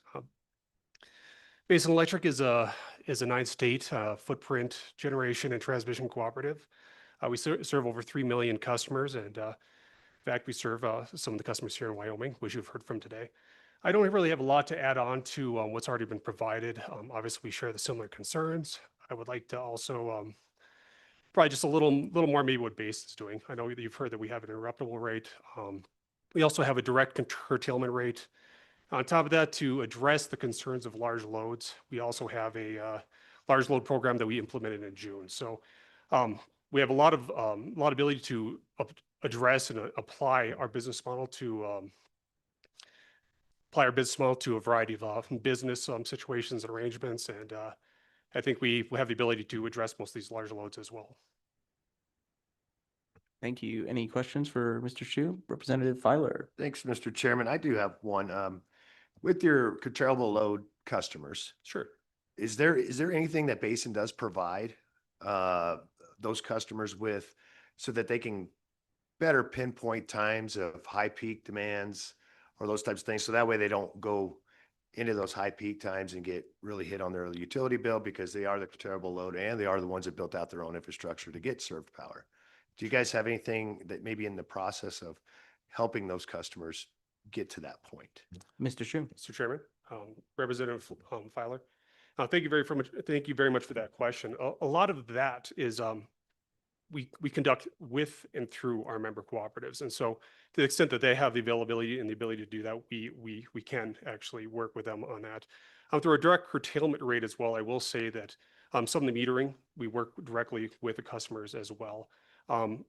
Specifically in relation to, I guess it sounds like time of use on metering and I guess market signals. I don't really have an answer to that question. I'd be happy to follow up with this committee after the fact and give you some more information on that if that would be helpful to the committee. Mr. Co-Chairman. I wanted to follow up on Representative Filer's question because this is something that we've heard and I think we're going to presumably hear a little bit more about, but it's on your curtailable rate. I probably should have asked some of the others this question. It seems to me that if you have an interruptible tariff, that part of that agreement would be you reaching out and saying, hey, we need you to shut down. And then that's how the agreement's written. All right, within 5 minutes, we need to shut down a certain amount of power. Otherwise, we will go to cost B, whatever cost B is, right? Or we'll go to the market, which makes perfect sense. So I have a low rate. And then if I keep producing once you say, please stop, or even keep consuming once you say, please stop, then it goes up to a higher rate. We've agreed on that. Sure. Mr. Shu? It doesn't sound like, though, that's necessarily how it goes. So I'm asking, is that how it always goes? We've heard in testimony that we have a required prediction. So I need to guess when I should be shutting down instead of I got a phone call for when I should be shutting down. How does it actually work for you on the ground? Well, Mr. Chu. Sorry, Mr. Chairman, members of the committee, or Senator Rothfuss, I guess I'd start off by saying we work through and with our member cooperatives. And so the capabilities in order to provide those signals in the load management tends to fall on the distributive cooperative in that area. And of course, with our various areas across our footprint, I think you'd find the characteristics of the load and the abilities in those various locations to be different within our footprint. That being said, I'd be happy to follow up with this committee with information on, I guess, the capabilities for time of use, market signals in order to help this committee move forward with some legislation. Mr. Chairman, Mr. Co-Chair. following up on that, I see Representative Filer wants to also. I guess we do want the follow up, but I'm not necessarily understanding the answer. It sounds like perhaps you do have that capacity, but your members, your co-op members that are serving don't necessarily have that. So that's where we might run into a problem, even though you could do that. You could say, hey, we need you to shut down. There's no path for the message to get to the consumer at this point in time necessarily. Is that a fair characterization? Mr. Shu. Mr. Chairman, Senator Rothfuss, I don't want to get ahead of myself. There are people who work very intricately with this, and I am not that person. I'd be happy to give you with the capabilities of Basin as well as our members within our footprint to follow up with that. I'd rather do that Yeah, than misspeak and mislead this committee. That's fair. Thank you. And yeah, if you could do that even on a member by member basis or something like that. So you've got what you can do as HQ and what each of your members can do. That would be handy. Thank you. Representative Filer. Thanks, Mr. Chairman. And kind of along those lines of Senator Rothfuss, while you're working through that with the powers to be, just to let you know that there is many utilities within this state that can do 5-minute interval pricing. They understand where the market is going within 5-minute intervals, where they can actually curtail power that pretty much immediately with a lot of the programs that these customers have that's already in place within their facilities. So what I'd be asking you is, would you guys all be willing to maybe meet up and maybe look at how these contracts work? Maybe look how other utilities do with their contracts when it comes to curtailing these loads, especially in high peak demand or high, energy prices at certain times. Would you guys be willing to meet up with that and try to find and maybe help piggyback off somebody else's utilities, programs in order to make this better for your customers? Mr. Shu. Sure, Mr. Chairman, Representative Filer.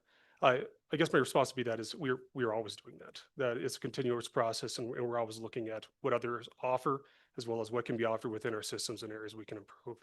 And so in short, the answer would be yes, we'd be happy to sit down with our members as well as other utilities and have a discussion at any point in time. Any other discussion? Just more of a statement, Mr. Chairman. One more. All right. Okay. Representative Filer. This is possible. It's pretty much what I'm saying is it's possible that I'm pretty sure that Basin and any other utility has a marketing department that sits there and looks at the price of energy at every moment's notice. I'm pretty sure somebody's at a trading desk. So what I'm saying, I don't think this is far-fetched or it's not a far reach in order to help that customer, especially on a curtailable load, be able to make sure that they hit their marks too. That way they're staying in the black and they're not going in the red. Sure. So that, I'm just trying to make sure that we're creating an environment more to not cater just to that customer, but to at least maybe grow this industry here in Wyoming. So I'm trying to look with every single utility company in the state of Wyoming to actually come to the table where we can figure these issues out. Any other questions from the committee? Mr. Shu? Oh, no, thank you for your time. And I'd be happy to follow up with those questions that you guys have, as well as that information. And I appreciate your time today. Thank you. Thank you. Next up, we have Jamie Terranova with 44 West Mining. Welcome. Thank you, Mr. Chairman. Thank you, committee. My name is Jamie Terranova, the CEO and co-founder of 44 West Mining.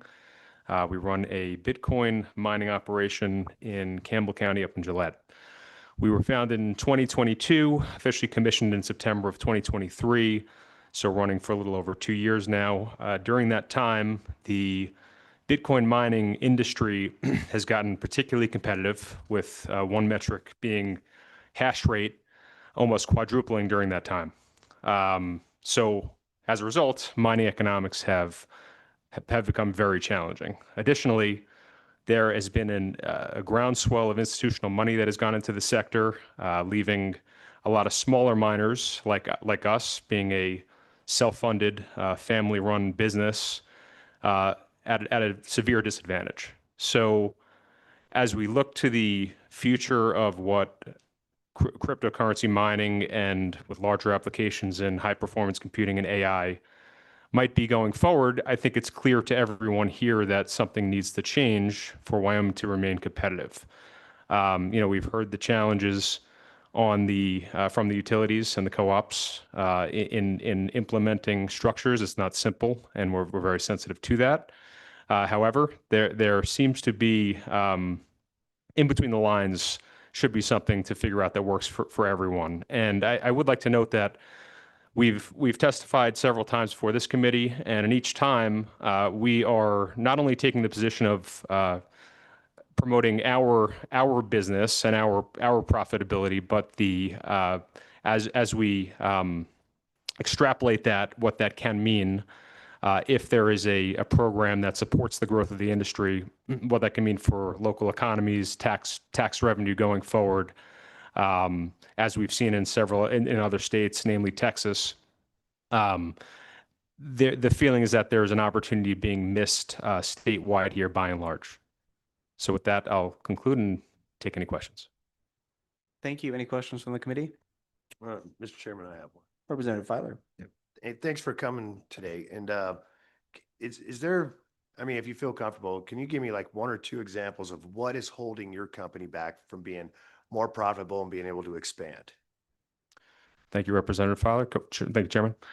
We're in a position where we're forced to self-curtail. So we implement our own sort of interruptible, self-inflicted strategy. However, that results in, because there's very little clarity in what those peak times are going to be. Again, given some to the unpredictable nature of the service territory we're in, but we're forced to self-curtail in an abundance of caution, which results in extremely low uptimes, which makes mining very difficult. So. I'll use Texas as an example with their 4CP programs, and their uptimes are, for most miners, are in the 97, 98% area. with signals coming from the utility when power is needed. So that's the main challenge there. And as a result, if we decide to take a little more of an aggressive stance and we decide to run more, and we happen to hit a peak in that given month, it's entirely punitive and it destroys our economics. So, and that's our experience, others in our service territory, and I would imagine that exists for all miners that aren't under some sort of an interruptible rate. Any follow-up? Yeah. Representative Filer. So thanks. So what you're saying is you guys receive no signal from the utility during those peak times. So it's something you have to go off of, like, what, historical data and try to guess? Or is that, I don't want to put words in anybody's mouth there. Mr. Terranova. Thanks, Representative Fowler. Thank you, Chairman. So we recently are working with the utility in a pilot program where we are receiving signals. The results of that have been, let's say, mixed. And that's been going on for a couple months. Prior to that, yes, we were using our internal personnel to try to determine peaks based on a number of variables.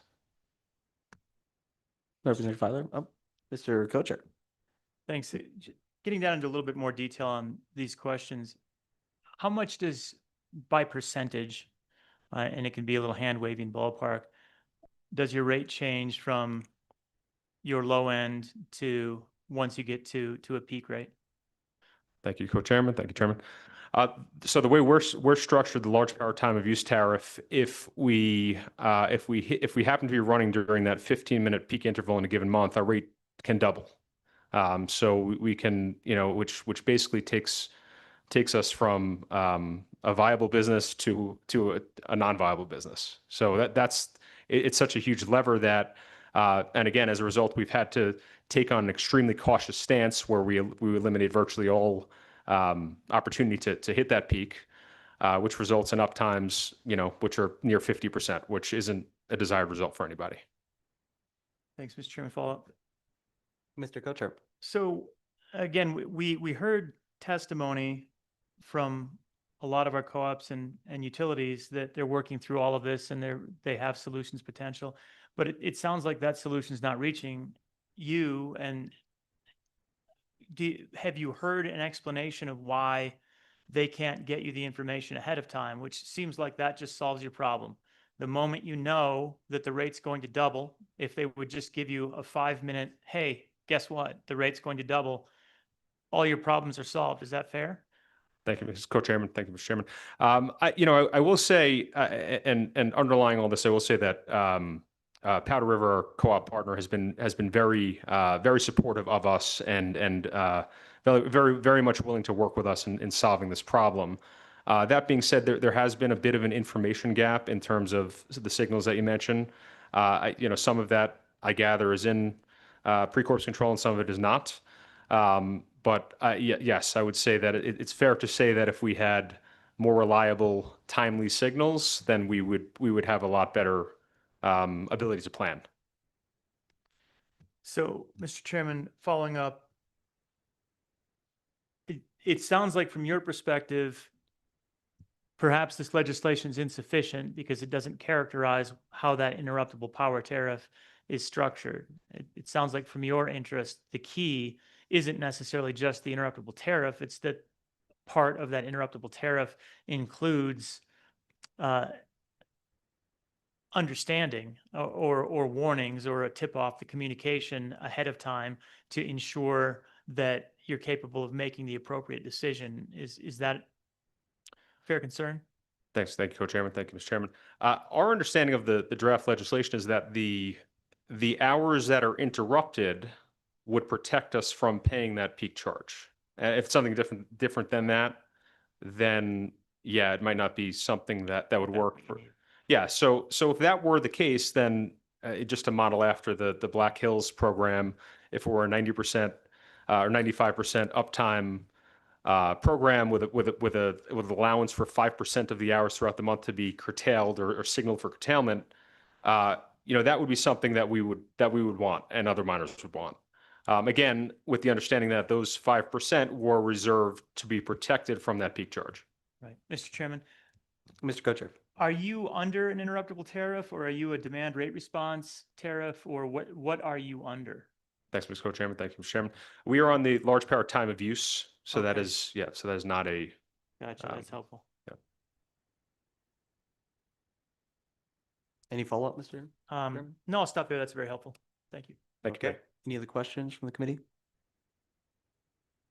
All right. Great. Thank you. Thank you, committee. Mr. Chairman? Mr. Co-Chairman.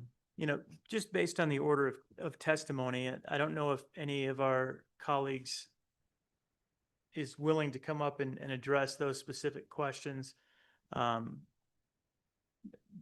If we'd heard from Mr. Terranova beforehand, I think I would have asked specifically, you know, what's breaking here? Why can't Mr. Terranova have what seems like an incredibly simple, in today's day and age, request of tell me before you raise my rates from the provider that knows the rates, as opposed to an obligation for him to use artificial intelligence predictive software to guess what you're going to charge him at any given time? Does anyone want to field that? And it's okay if not, but I'm just curious. I'd give the opportunity if anyone wants to say why that can't be done. All right, we got some takers. Thank you. Welcome. Please introduce yourselves. Thank you, Mr. Chairman, members of the committee. My name is Austin Rodemaker. One of my much smarter friends was up here earlier, and Mr. Matt Fitzgibbons. He does a little bit more of this, but I figured I'm already here. Why not take a stab at this, right? Thank So I you. didn't drive over for nothing.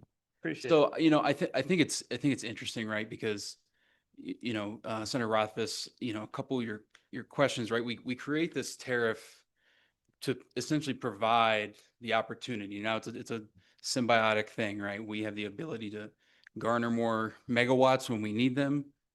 At the same time, the rate that they're being used at is being charged at a lower rate. So I understand the need and the necessity at times, right?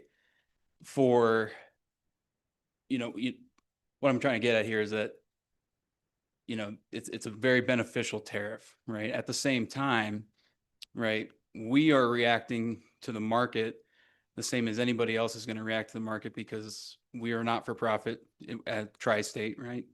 We are going to chase the best numbers for our members at all times. So when we see the market shifts, unfortunately, our number one priority at that time is not to call people in an interruptible load tariff, but rather it's to try to take advantage of that market and procure lower power from anywhere that we then send throughout our 40-member system. Now, I understand that there's the potential and the opportunity to have people that dedicated to doing that. And Mr. Fitzgibbons, who had to leave after he gave his testimony, he's currently standing up a demand response team that works on these specific situations. A focus of this for us, as he noted, was irrigators, but that includes crypto miners, blockchain, things along those lines. That tariff just got passed by FERC for us in May. The longest serving member of his demand response team has been 8 months. A majority of his team is under 3 months. So, we're hearing what you're saying. We understand the need and the desire to have this. However, at the same time, right, like, we're responsible for our own business. We're not responsible for everybody else's business. Mr. Chairman, quick follow. Mr. Co-Chair. On that point, though, it gets to the obligation to serve and the trade that we're making. If we're giving you a certificated territory and saying, hey, you can operate here, then it stands to reason that there'd be some obligation of a service that's provided that meets modern need. And to me, and maybe I'm wrong, but this one just doesn't seem quite like rocket science to me.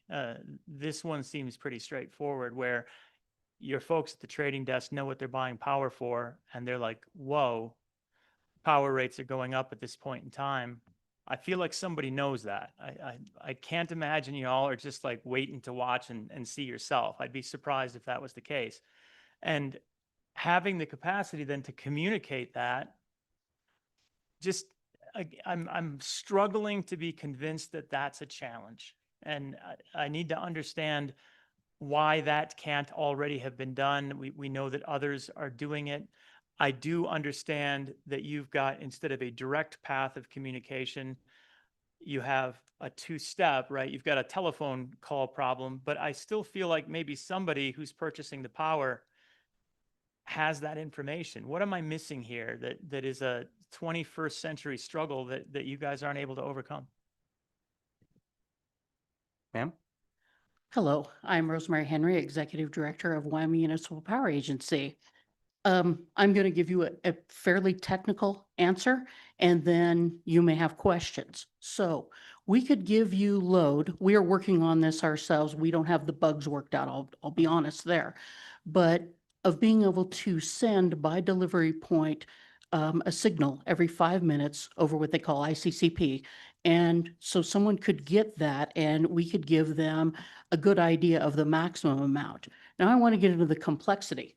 So nobody calls their electric provider before they turn anything on. The power comes on and we just provide it. So it's actually the ultimate just-in-time manufacturing. At the same time, we have a whole bunch of intermittent resources, which also produce when they produce and don't produce when they want. So you've got volatility on the supply side and you've got volatility on the use side. So I think you can give a fair idea. And to be quite honest, one of the solutions I have in my mind for this would be sending something over ICCP and then allowing, say, a crypto miner to follow that, but it would kind of be at their risk because they don't know what everyone else is going to do on this system as well. Does that kind of explain the complexity? Actually, this supply and demand piece is very technical. You know, you've probably heard hertz, 60 hertz, what's that mean? Well, actually, about every 6 seconds, we get a signal. Utilities, your balancing authority, and the reality is generators react to that to meet what folks need. That's why it's so complicated. Think about all the different folks who are using electricity and all the different folks who are generating electricity. And all of those have to work together. In a way, it's kind of a miracle that it all does work together, but it's a matter of physics. Even though it seems really simple, it's actually very complicated. So I don't know if that helped or not, but. Ms. Henry, Mr. Co-Chair. I appreciate that, but again, we know it's being done already by other entities, and I appreciate that the 6-second time is a great time constant for this. That would be very helpful. It would certainly assuage concerns. You have more information than they do. You're always willing to calculate and back calculate what the price was because you find out what you paid. Sending that information down the path is so that our consumers can understand what they're being charged is really fully enabling, right? I mean, that makes a big difference. As well as the capacity for you to have an interruptible load where you can say, hey, and maybe it's the fact that you're purchasing, I'm not sure exactly what comes into play here, but we know from those that are using the interruptible load that it ends up actually helping stabilize costs for all of their users, right? They basically have a curtailable demand, which is really handy, right? And it should almost be rewarded. That is such a luxury to have a multi-megawatt instantaneous, almost instantaneous, right? A couple of minutes. Curtailable load is a luxury. It's a great asset. It's like having a fast ramp up supply side as well. Just as good. But instead of valuing that on the network, we're seeing it punished on the network. So when I look at it from the standpoint of just Wyoming, right, I'm here to contemplate for all the ratepayers, all of our businesses and everything else. I can't see why we can't get to the point where all of our consumers have this luxury when I know that it's in your best interest as a supplier to have this on your fleet. It's in the best interest of the consumers, and yet we can't get there. So and believe me, I do understand physics just fine. So I get that part of it, but I know it's being done. So why can't we get there? Some of it has to do with, we're a very small utility. Some of it has to do with the infrastructure costs and having the value of that overcome those infrastructure costs. So, as you go to build something new, it's about $3 million a megawatt. So the reality is it didn't make sense years ago to work on so much on the supply side. I'll just be honest, because the economics were not there. For our little utilities, it was going to cost about $1.6 million for us to put in advanced AMI meters, the advanced metering infrastructure, and those smart meters. We looked at it our communities looked at it about 3 years ago, and the fact is there wasn't enough benefit to overcome the cost, and then there's some annual costs that go with that. For us to put in these basically RTU readers that give us that signal every 5 minutes. The fact is that's fairly expensive. It's what it's going to take for us to be able to, provide the information to Basin that we need to in the market structure. But I don't know, in the old hourly market, that was more than what we thought was beneficial. We couldn't overcome the infrastructure costs. We actually did load forecasting much the way the gentleman who was on the other side of this we did that for ourselves, and we had to pay penalties if we missed, according to the BA. So some of it honestly is the cost of getting the data is fairly expensive. Mr. Kocher. Well, on that point, I can see it expensive if it were for everybody. If it's just me at home giving me some type of meter, I don't need that. I'm not going to pay attention. It's fine. I mean, it would be handy, I guess, if it were free. But if I'm consuming a megawatt of power, it seems to me the cost relative to the megawatt of power and the infrastructure that I needed to build a megawatt of power, or in cases that we're talking about here, 10, 20 megawatts of power, I just can't imagine that the total cost to my operation of having a little communication box somewhere that every 6 seconds says, you're okay, you're okay, you're okay. Oh my God, it's all going badly now, stop. Again, I have this, I feel like the communication technology has to be out there in a way that maybe that costs me something, but it can't cost me a lot relative to the amount I invested in the infrastructure so that I can consume a megawatt of power. Am I missing something? For utility of my size, the answer is yes, perhaps not to some of my colleagues. My largest member is Cody, Wyoming, 25 megawatts. My smallest, Commissioner Petrie mentioned, was Fort Laramie, 400 kW. So it really depends on who you're talking about. So when you think about $1.6 million and an annual cost of $30-some thousand to keep that infrastructure up, yeah, I think it might be material to someone of my particular size. Now, is it relative to someone larger? Well, I think not, and I'll tell you why. I sit on the American Public Power Board of Directors and represent Wyoming, Colorado, Utah, and New Mexico. What I'm seeing is those larger utilities are adopting that kind of technology, and we can't yet overcome the fixed costs for that. I think we have one member who's looking into it pretty seriously, and others who are talking about it. I think there will come a time. Some of it is the costs have dropped as more units are being built. But for us, no, it is a challenge, sir. Any follow-up? Any other questions? Representative Filer. Thanks, Mr. Chairman. So when we first off, there is programs right now where even, with transmission companies that can actually send that signal to go ahead and curtail so many hours or whatever it might be in order to not hit some peak times or economic type issues for them where they can sell the power for a lot more money. We also talked about SPP. Has Rosemary, I'm sorry, I don't know your last name. It's Henry. Okay, Henry? Okay, Miss Henry. Yes.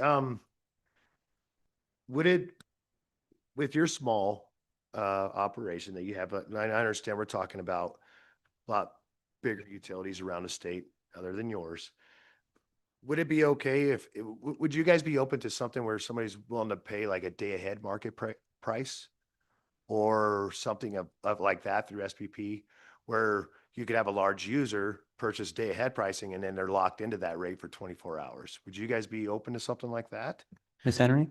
So we're members of Basin Electric, so we have to follow their policies. And you already heard him talk about how they have the ability to do that, and we're absolutely open to doing what Basin allows under their tariff. And I don't want to try to quote their tariff because I'd probably misquote it at this point in time. Thanks. Representative Filer. So, Mr. Chairman, that's, and then I also, you did state about, how much it would cost to put in these meters, and things like that to your small utility. A lot of these larger power users, so you say Cody Wyoming runs about what, 25 megawatts? Yes, sir. That seems like a lot to me, actually, Mr. Chairman. 25 megawatts for Cody, I didn't think it would even be close to that. But with 25 megawatts, do you have any stranded power that Basin can provide there, that it's just sitting there waiting to be used and not being used?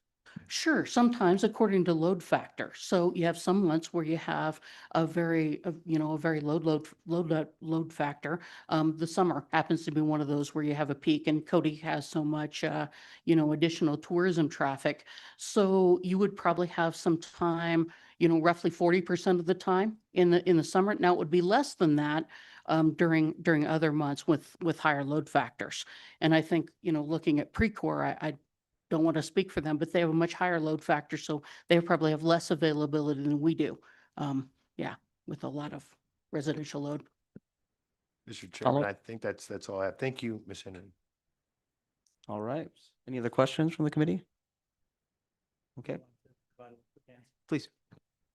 Well, I was a little hesitant coming up because I've had some recent dental procedures, and so I'm not sure how coherent I'm going to sound, but my name is Bill Mertz. I'm the general manager for Members First and a member of Basin, and serving and working with Precor.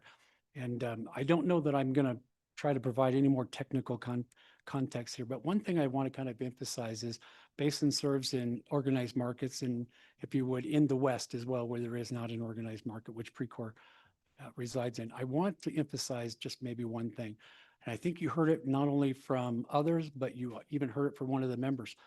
The attempt, and it is not as easy. I would love to push the button, Senator, co-chair, to say that it exists, but it doesn't yet.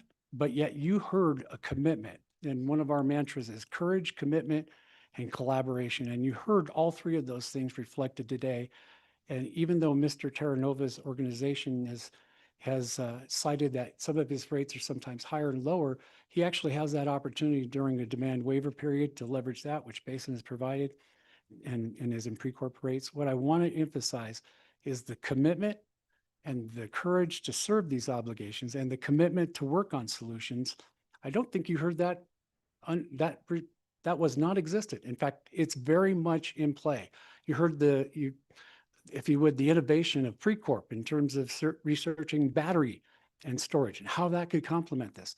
And I would even go so far, not to speak directly on behalf of Precor, but it was mentioned other members are crypto miners, and they were actually on some of these tentative proposals are very excited, and it may work for them. So with great respect to all the conversation, I think you heard today, courage, commitment, and cooperation from the cooperatives to find solutions, and to find them now and in the future. So with that, Thank you, Mr. Mertz. Any questions from the committee? Looks like a no. Thank you all for your testimony. All right. Do we have any other public comment in the room on this bill draft? Seeing none, do we have any comments online? No. Well, oh, sure. So I'm Rosemary Henry, Executive Director of Wyoming Municipal Power Agency. We serve 8 of those 12 cities that Commissioner Petrie mentioned. Cody, the largest, at 25 megawatts, Powell at 12, Wheatland at 9, Lusk at 4, Guernsey at 3, Pine Bluffs at 3, Lingle at 1, and Lingle at 0.4 of a megawatt. I think I made one of the points, and that was that it was hard for us to be, we're not super prime locations for a lot of these folks. A lot of them call, they want 10 megawatts and they want it, 70% of the time. And I tell them, well, it'll require infrastructure upgrades for that, and that ruins their economics, and I understand that. You know, I think we keep working on some win-win ideas. When our city council set our rate, we're not governed by the PSC. It's those communities. So, you know, it's a lot of local governance. So when we talk to them and they talk about doing things together, it is all around what the citizens actually elected these folks to do. I talked already about the infrastructure costs, and then our members had decided even doing that collectively was just not, they didn't feel like it was economic for their ultimate ratepayers, the folks that elected them, that they're accountable to. I think, you know, Mr. Petrie covered very well the conflicting laws on municipalities of this current legislation. I think others have covered kind of the stick of the loss of service there. I think one of the things that I see is, you know, we wouldn't mind picking up some of these small blockchain folks under good circumstances, but if it's going to have an adverse effect to the other members, I'm afraid we'd scare them away if we said, well, you have to pay these infrastructure costs.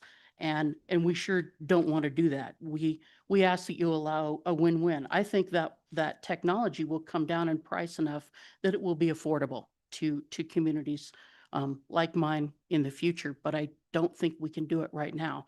But I encourage you to allow us to come up with win-wins on this with more time as that technology matures. Thank you. Thank you, Ms. Henry. Any questions from the committee? All right. We'll go ahead and close public comment. Committee, what's your pleasure?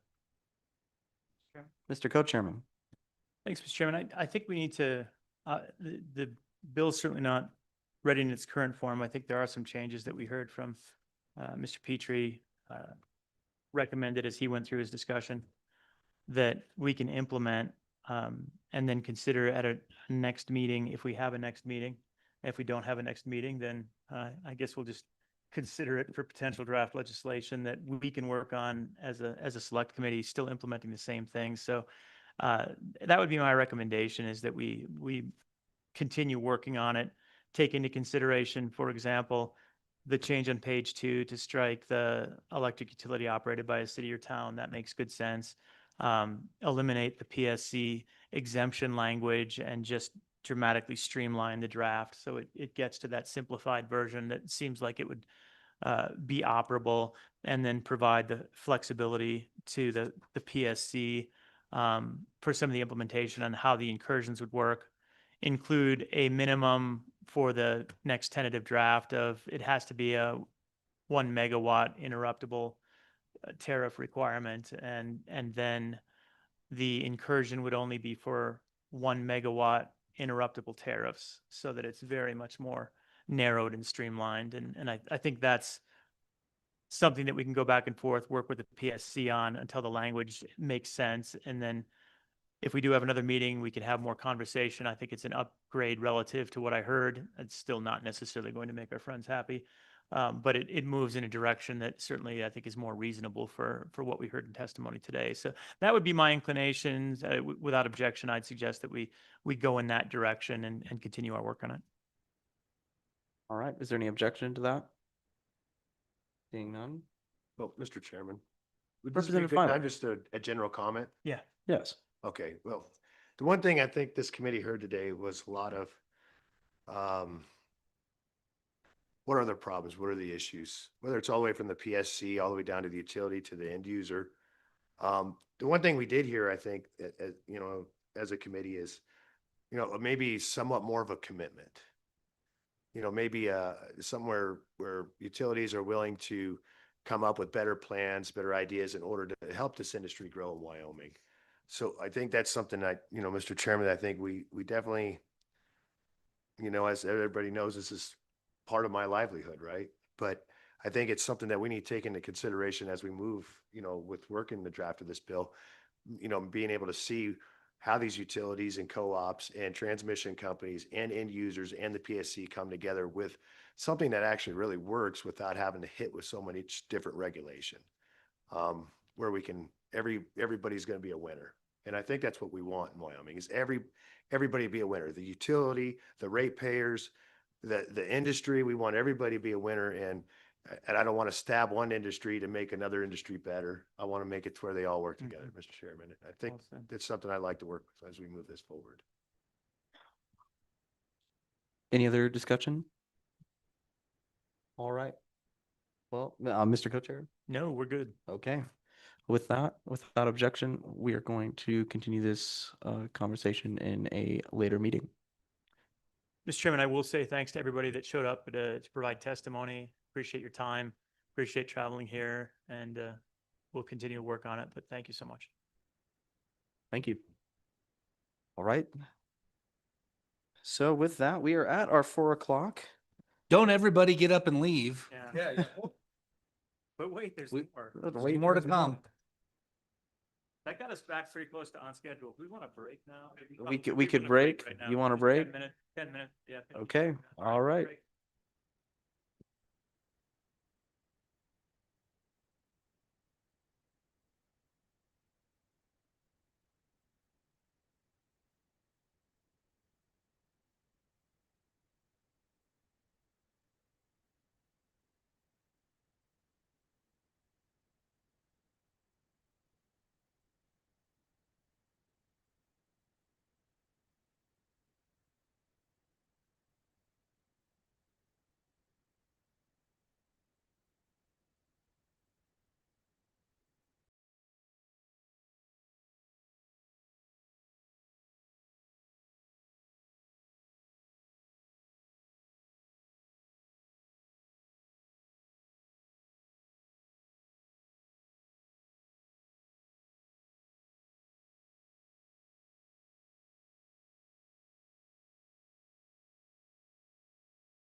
Yeah, we're gonna have a line item for that in the legislative budget.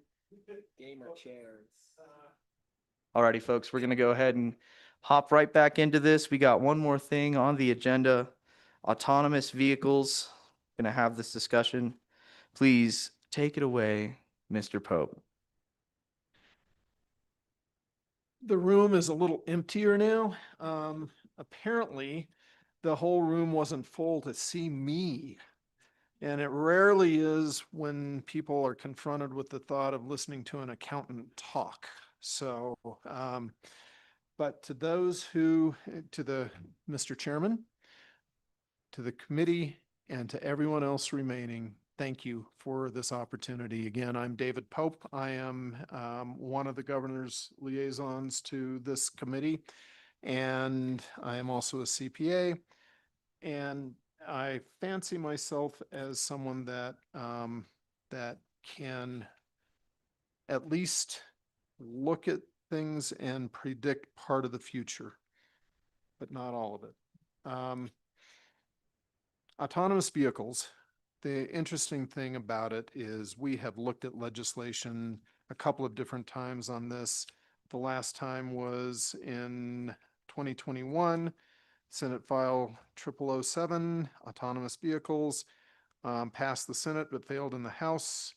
And it was a beginning, even it was just a beginning to possibly regulating the use, insurance requirements and all of that of autonomous vehicles. So I think I'm going to start off by saying that my goal here is to see if we can, with some of the latest advances in autonomous vehicles, see if we need to resurrect that type of legislation again. Second thing, I want to make sure that everyone knows that I have no intention of trying to make this work by this this legislative session. But just as in my last discussion, I think it's really important that we begin these discussions. Probably the best time to begin most of these discussions was 2 years ago. The second best time is now. And that's a kind of a popular little saying. So I'll move on. I've also included in with my materials some of the developments that since 2020 in other states and on the federal side. I'm not going to go in too far into that because frankly, I think we should figure out first if this is an area we need to delve into before we really do a lot of the background work to see what other states and everything, what they're doing. Wyoming, as you know, has always innovated and been at the forefront. So I think that whatever we do, we need to look at it from a Wyoming perspective, given Wyoming's unique circumstances, our gabillion miles of roadway, distances between towns, weather, very peculiar weather patterns here, extreme heat, extreme cold throughout the state. Makes Wyoming sound wonderful, doesn't it? But it's still something that we need to make sure that all of these considerations are built into whatever work product we have. I will also make sure that this is a short presentation given the late hour. So with that, I'd like to start out by reading a quote from Elon Musk. This was with his all hands Tesla meeting in March of this year. A typical passenger vehicle car will be used about 10 hours a week. If you have a car that's a robot car that can drive autonomously, it can now be used potentially for 80, maybe 100 hours a week. So you could have a car that has 10 times the usefulness of a non-autonomous car, but it still costs about the same. In fact, the fleet is already built. So the software update just enables that capability. Overnight, you have an increase in usefulness of 10 million cars that suddenly become like 50 million cars, or maybe 80 to 100 million cars of cars of usefulness. That's a profound thing. Nothing like this has ever happened before. There is no analogy. There's never been something where a software update increased the value of a market, especially those that look in the rear. There is no analogy.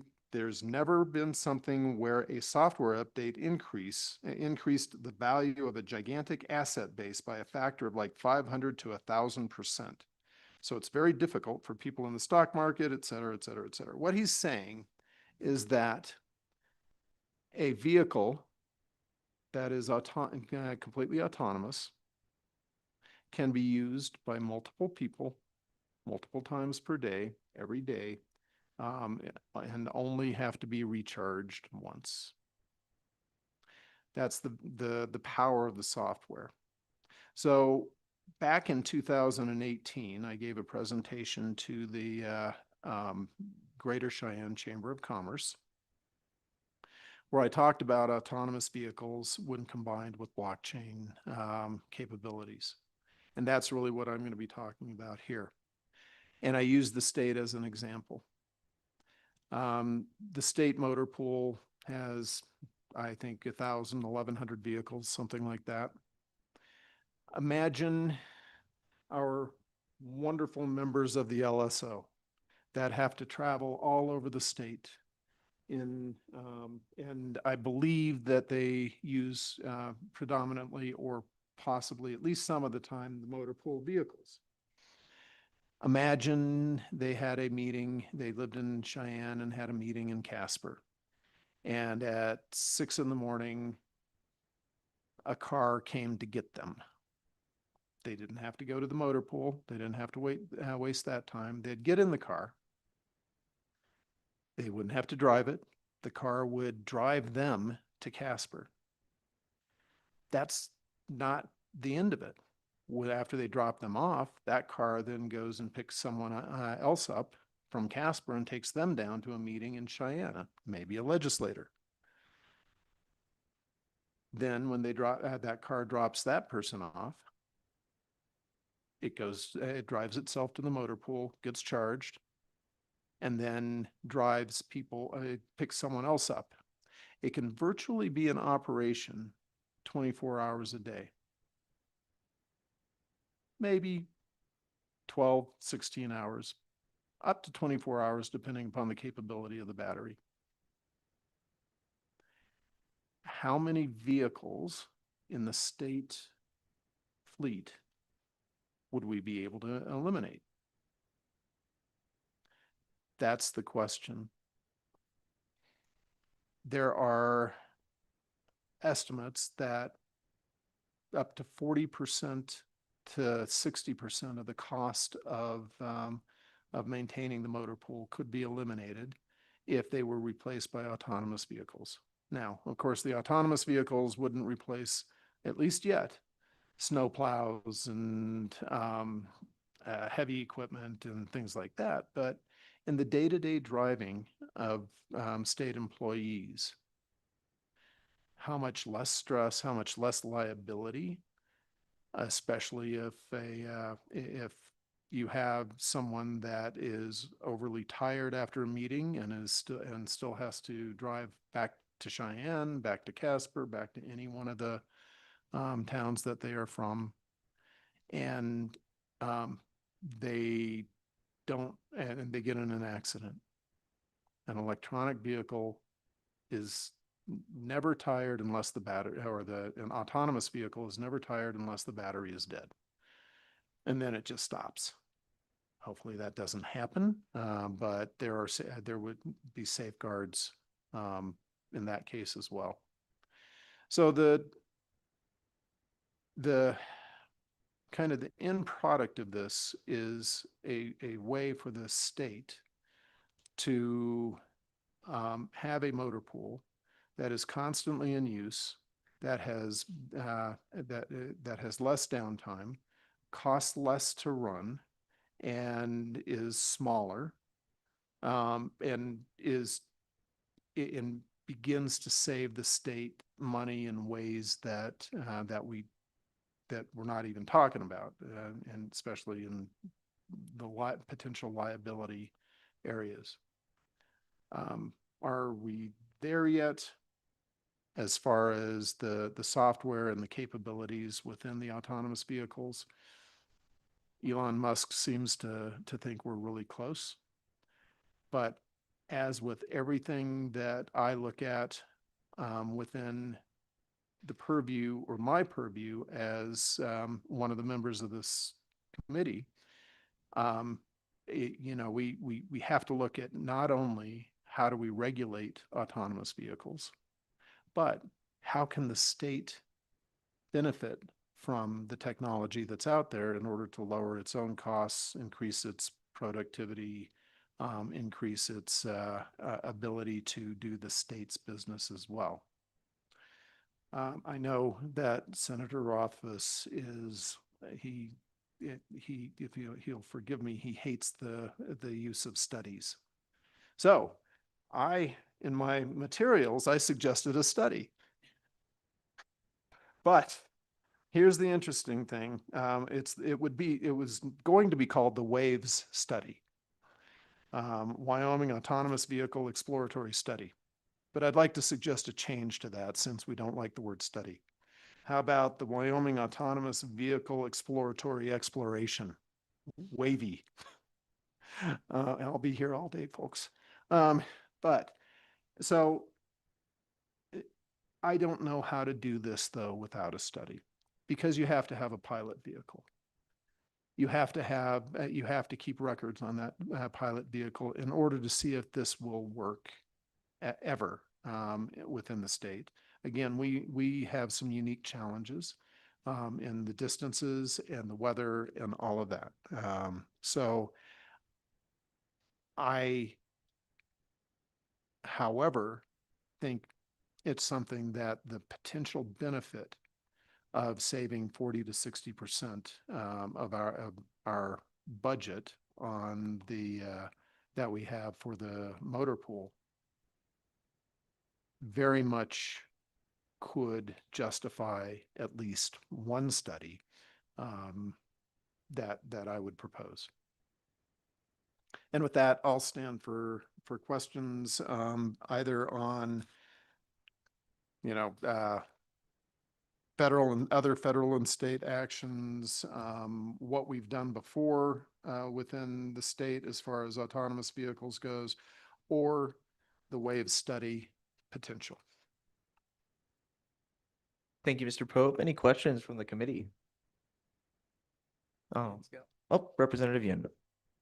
Mr. Chairman, thank you. Mr. Pope, do you think that there would be, I mean, have you ever reached out to any company to see if they'd be willing to work with the state to maybe, you know, jumpstart this pilot? Because I think about cost all the time, and I suspect that the legislature would not be a fan of fronting the cost to try something like this, but maybe a company would.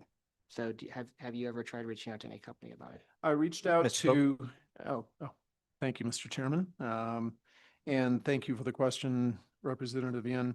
I have reached out to the policy folks at Tesla in DC. I've had a couple of initial emails back and forth, and they are interested in hearing what the committee wants to do, as opposed to a single member of the committee. So if that's where we are heading, and I'm happy to pursue those, and I have to give credit to Chris Land, who facilitated the introduction, and I am willing to follow through with that if this committee is interested. Any follow-up? Well, just to share my thoughts, I think that the future absolutely contains autonomous vehicles. We will see autonomous vehicles integrated into transportation. And if it's not in Wyoming, it will be happening in other parts of the world. And to be perfectly frank, you don't need to teach an AI car how to speak English. You don't need to worry about drinking and driving if you have an autonomous vehicle driving around. And there are certainly hiccups and hurdles to overcome when it comes to the development of this technology, but I do think that it's coming down the pike. And I do think it's more appropriate for a private business to explore the space rather than to charter a new service with the state itself. First off, just to see how successful an autonomous vehicle company would be in the state of Wyoming before we start getting an autonomous fleet for the state. But that would just be the direction of transportation technology in general. We would incorporate that. But those are just my thoughts. I don't know if there are any other thoughts from the committee at this time. Mr. Co-Chairman. Thanks, Mr. Chairman. I will just note as a bit of background, we did work autonomous vehicle legislation several years ago through this committee, put together a very good bill, then regrettably handed it over to our transportation committee to finish up.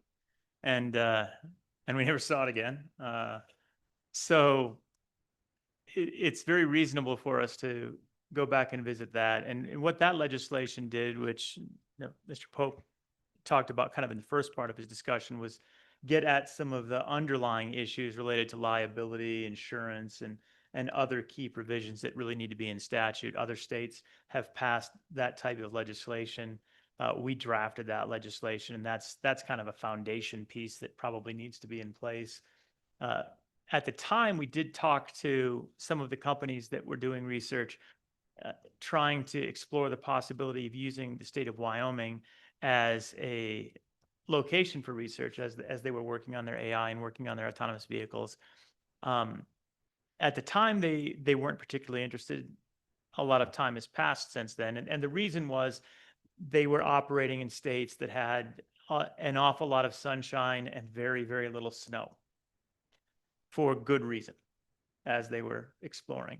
As Mr. Pope noted, there's a transition point where you have to start looking at, all right, well, how do we work these vehicles in states that aren't quite as sunny and continuously warm? So there's some potential opportunity there to utilize the state of Wyoming as a location for research, and I think we can explore that. That wasn't in the bill draft. That was just a conversation we had. I think it's very appropriate for our committee to start looking at that, particularly if and we'll have more conversation about it tomorrow, shift the focus not just from the financial technology side of things and digital innovation, but to emerging technologies. This is a great emerging technology for us to be looking at. So I think that this is kind of down the center of the plate for the work that we're doing. The liability side on AI really is very tricky, but other states have passed legislation that it kind of gets at who has the liability, and it's important to at least have some clarity on that. We need that in place, and we lack it, right? Wyoming is now, it's not just, once again, it's not just that we're at the low end or mediocre in autonomous vehicle legislation. We're as bad as we can be right now because we didn't pass that bill in any form. Any other comments from the committee? Right. Well, thank you. Well, that was quick, and thank you, folks. Like I said, I believe we have to look at it from both sides. Is there a regulatory side that we need to address, which I truly believe there is, because especially on the liability side, it is no man's land here right now. Then is there a way for the state to benefit from this emerging technology as a state government? And so if the committee wishes to continue this discussion, possibly for next interim, I'm happy to do more work on it and see if we can push it forward. Committee, any thoughts? All right. Well, I would personally like to see us move forward, probably in the next interim to come up with some sort of solution to allow for the exploration of this idea. And there are several hurdles that we have to cross, including the ethical dilemmas of having an autonomous vehicle. If there was an accident, or if wildlife was hit, how would we handle that? Or if a fire was started somehow on because of an autonomous vehicle, there are ethical questions that we will need to answer. And so, but it is best to start thinking about those things now. And then when the scope is broadened for this committee, we'll be able to tackle those problems. Thank you, Senator Craig. Thank you, Mr. Chairman. Just a question, I guess, just to follow up on Mr. Pope's testimony. Do we need to give, as a committee, do we need to give him a general consensus to go back and have more conversations with Tesla? He sort of asked for what the committee's direction was. Do we need to take some formal action or to have a conversation about that? Just a question for the chairman. Mr. Co-Chairman, what do you think? Mr. Chairman, I think continue to explore it. Yeah. And even bringing others that are interested in it, we'll run out of time as you noted for this session, but if everyone's interested in continuing this conversation, then let's keep engaging, find out more and explore and be prepared for the next interim. There's no reason to wait for the next interim to pursue this further. I see Senator Crago has follow-up. Senator Craig. Thank you, Mr. Chairman. Not a question, just a comment. I mean, I agree with the co-chairman. I think we might as well keep it moving forward. Let's not wait till next spring/summer to start the conversation up again, and we can keep each other updated on those conversations. I think that'd be super helpful for us, and just maybe get ahead of it a little bit. Welcome on. Mr. Co-Chairman. And when we worked on the legislation, again, 4 or 5 years ago, I'm not sure how many it was probably the best legislation around when we had it worked. We looked at what other states had done and we improved upon it. And we worked with all of the stakeholders and I think did a great job of reflecting those interests, but a lot's happened since then. So it's another thing to, spend some time looking around at what states have done since we worked on it too, so that we can improve or so that we're well positioned to improve our legislation when we work it for the next time. And we're just talking about autonomous vehicles on the road. They can be in the air too. There's a lot of things we can talk about. So we should continue this conversation and not let it die down. We didn't do public comment, and I don't know that there is any public comment on it. But do we have any public comment? Nothing online? All right. We'll close public comment. And I believe we have clear direction with what to do on that. And if that's all, Mr. Chairman. Mr. Chairman, I just looked to staff to see if there's anything they need from us today before we take recess for the day. I see a bunch of no's. That's awesome. All right. Excellent. Well, if that's the case, then we will see each other tomorrow morning. Bang the gavel. Bang the gavel. There we go. Boom. We're done here. There we go.